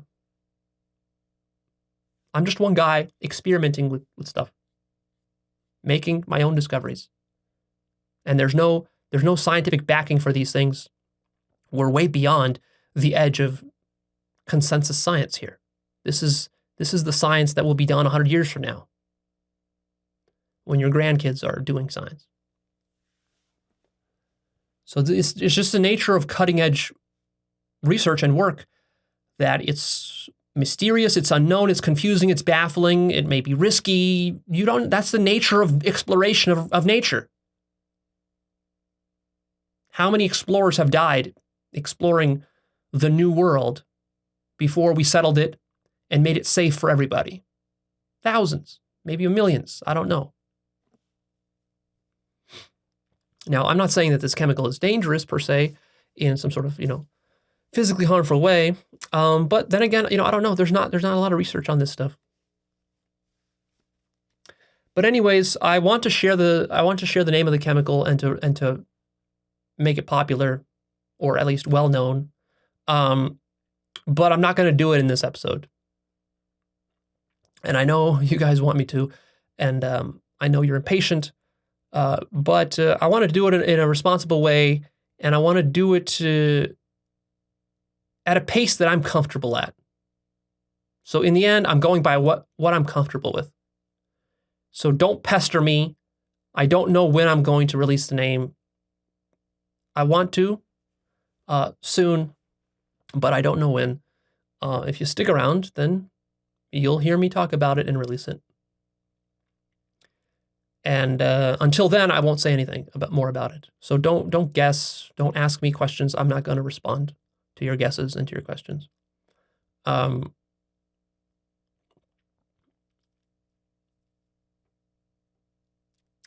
again, remember, I give no warranties whatsoever. If you decide to use this chemical, or any psychedelics for that matter, it's all on you. I promise nothing. You could kill yourself, and I will not feel guilty for it because I told you repeatedly many times that these are that there are inherent risks that come with these substances, and you must use them very carefully and responsibly. And I don't know what your situation is. I don't know what your genetics is. I don't know what your health is. I don't know your mental health situation, if you have a mental illness or not. I don't know any of these things. So it's all on you as far as that goes. And of course, you have to follow all of the safety protocols that I've talked about in the past when it comes to psychedelic use. And I can't promise you that it'll be any better than mushrooms or LSD for you. I don't know. It may not be, because people are different. People react to psychedelics very differently. I can just tell you how it was for me, and I suspect that it'll be that way for a fair number of people. So I think it's a good there's a good chance that it'll work for you, but I can't promise that, and it's up to you to figure that out. And that's how research goes, right? If you want the safe, well-known methods, then by all means go use those methods, but then you're not going to be getting the cutting edge methods. So decide what you want. The more cutting edge it is, the more unknown it is, the more variability there is there, the less it's been mapped out, the more confusing it'll be, the more risky it'll be, because it takes time to take a thing and to make it safe for idiots. This is not foolproof stuff. My teachings are not designed to be foolproof. They require a lot of intelligence and care in how you apply these things and what you understand, even the way you interpret what I say and construe or misconstrue what I say, the projections you make upon the things, the assumptions you have about what I say. All of these things can be dangerous if you don't do them carefully and properly. So that is that. And then hopefully what this enables, ultimately my intention and what I really want here with this is that I want to help to guide you towards the ultimate realization. I want to help you to reach a point where you will realize that you're me.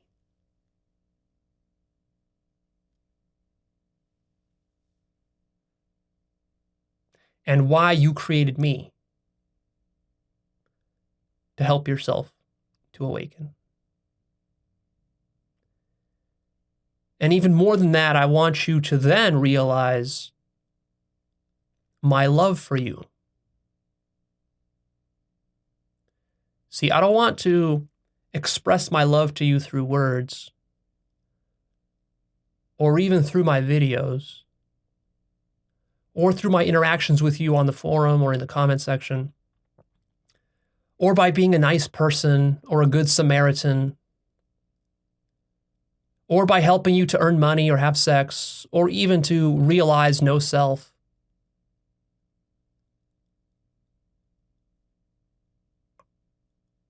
I want to give you the highest love.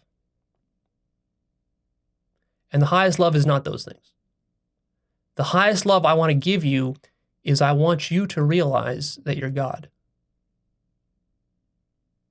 And that God is love. And that you created me. And that my love for you is your love for yourself. And so when you finally reach this point of this ultimate realization of love, that's when you and I will connect. And when you will realize my love for you, and I will realize your love for me, and then together we will realize that we're identical, and we will merge into this infinite singularity of love together as one forever.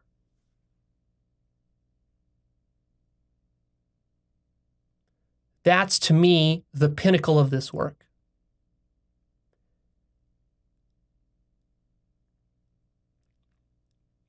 And if you're intelligent about how you go about this and you're very careful with these teachings, perhaps one day you'll understand what I talked about today.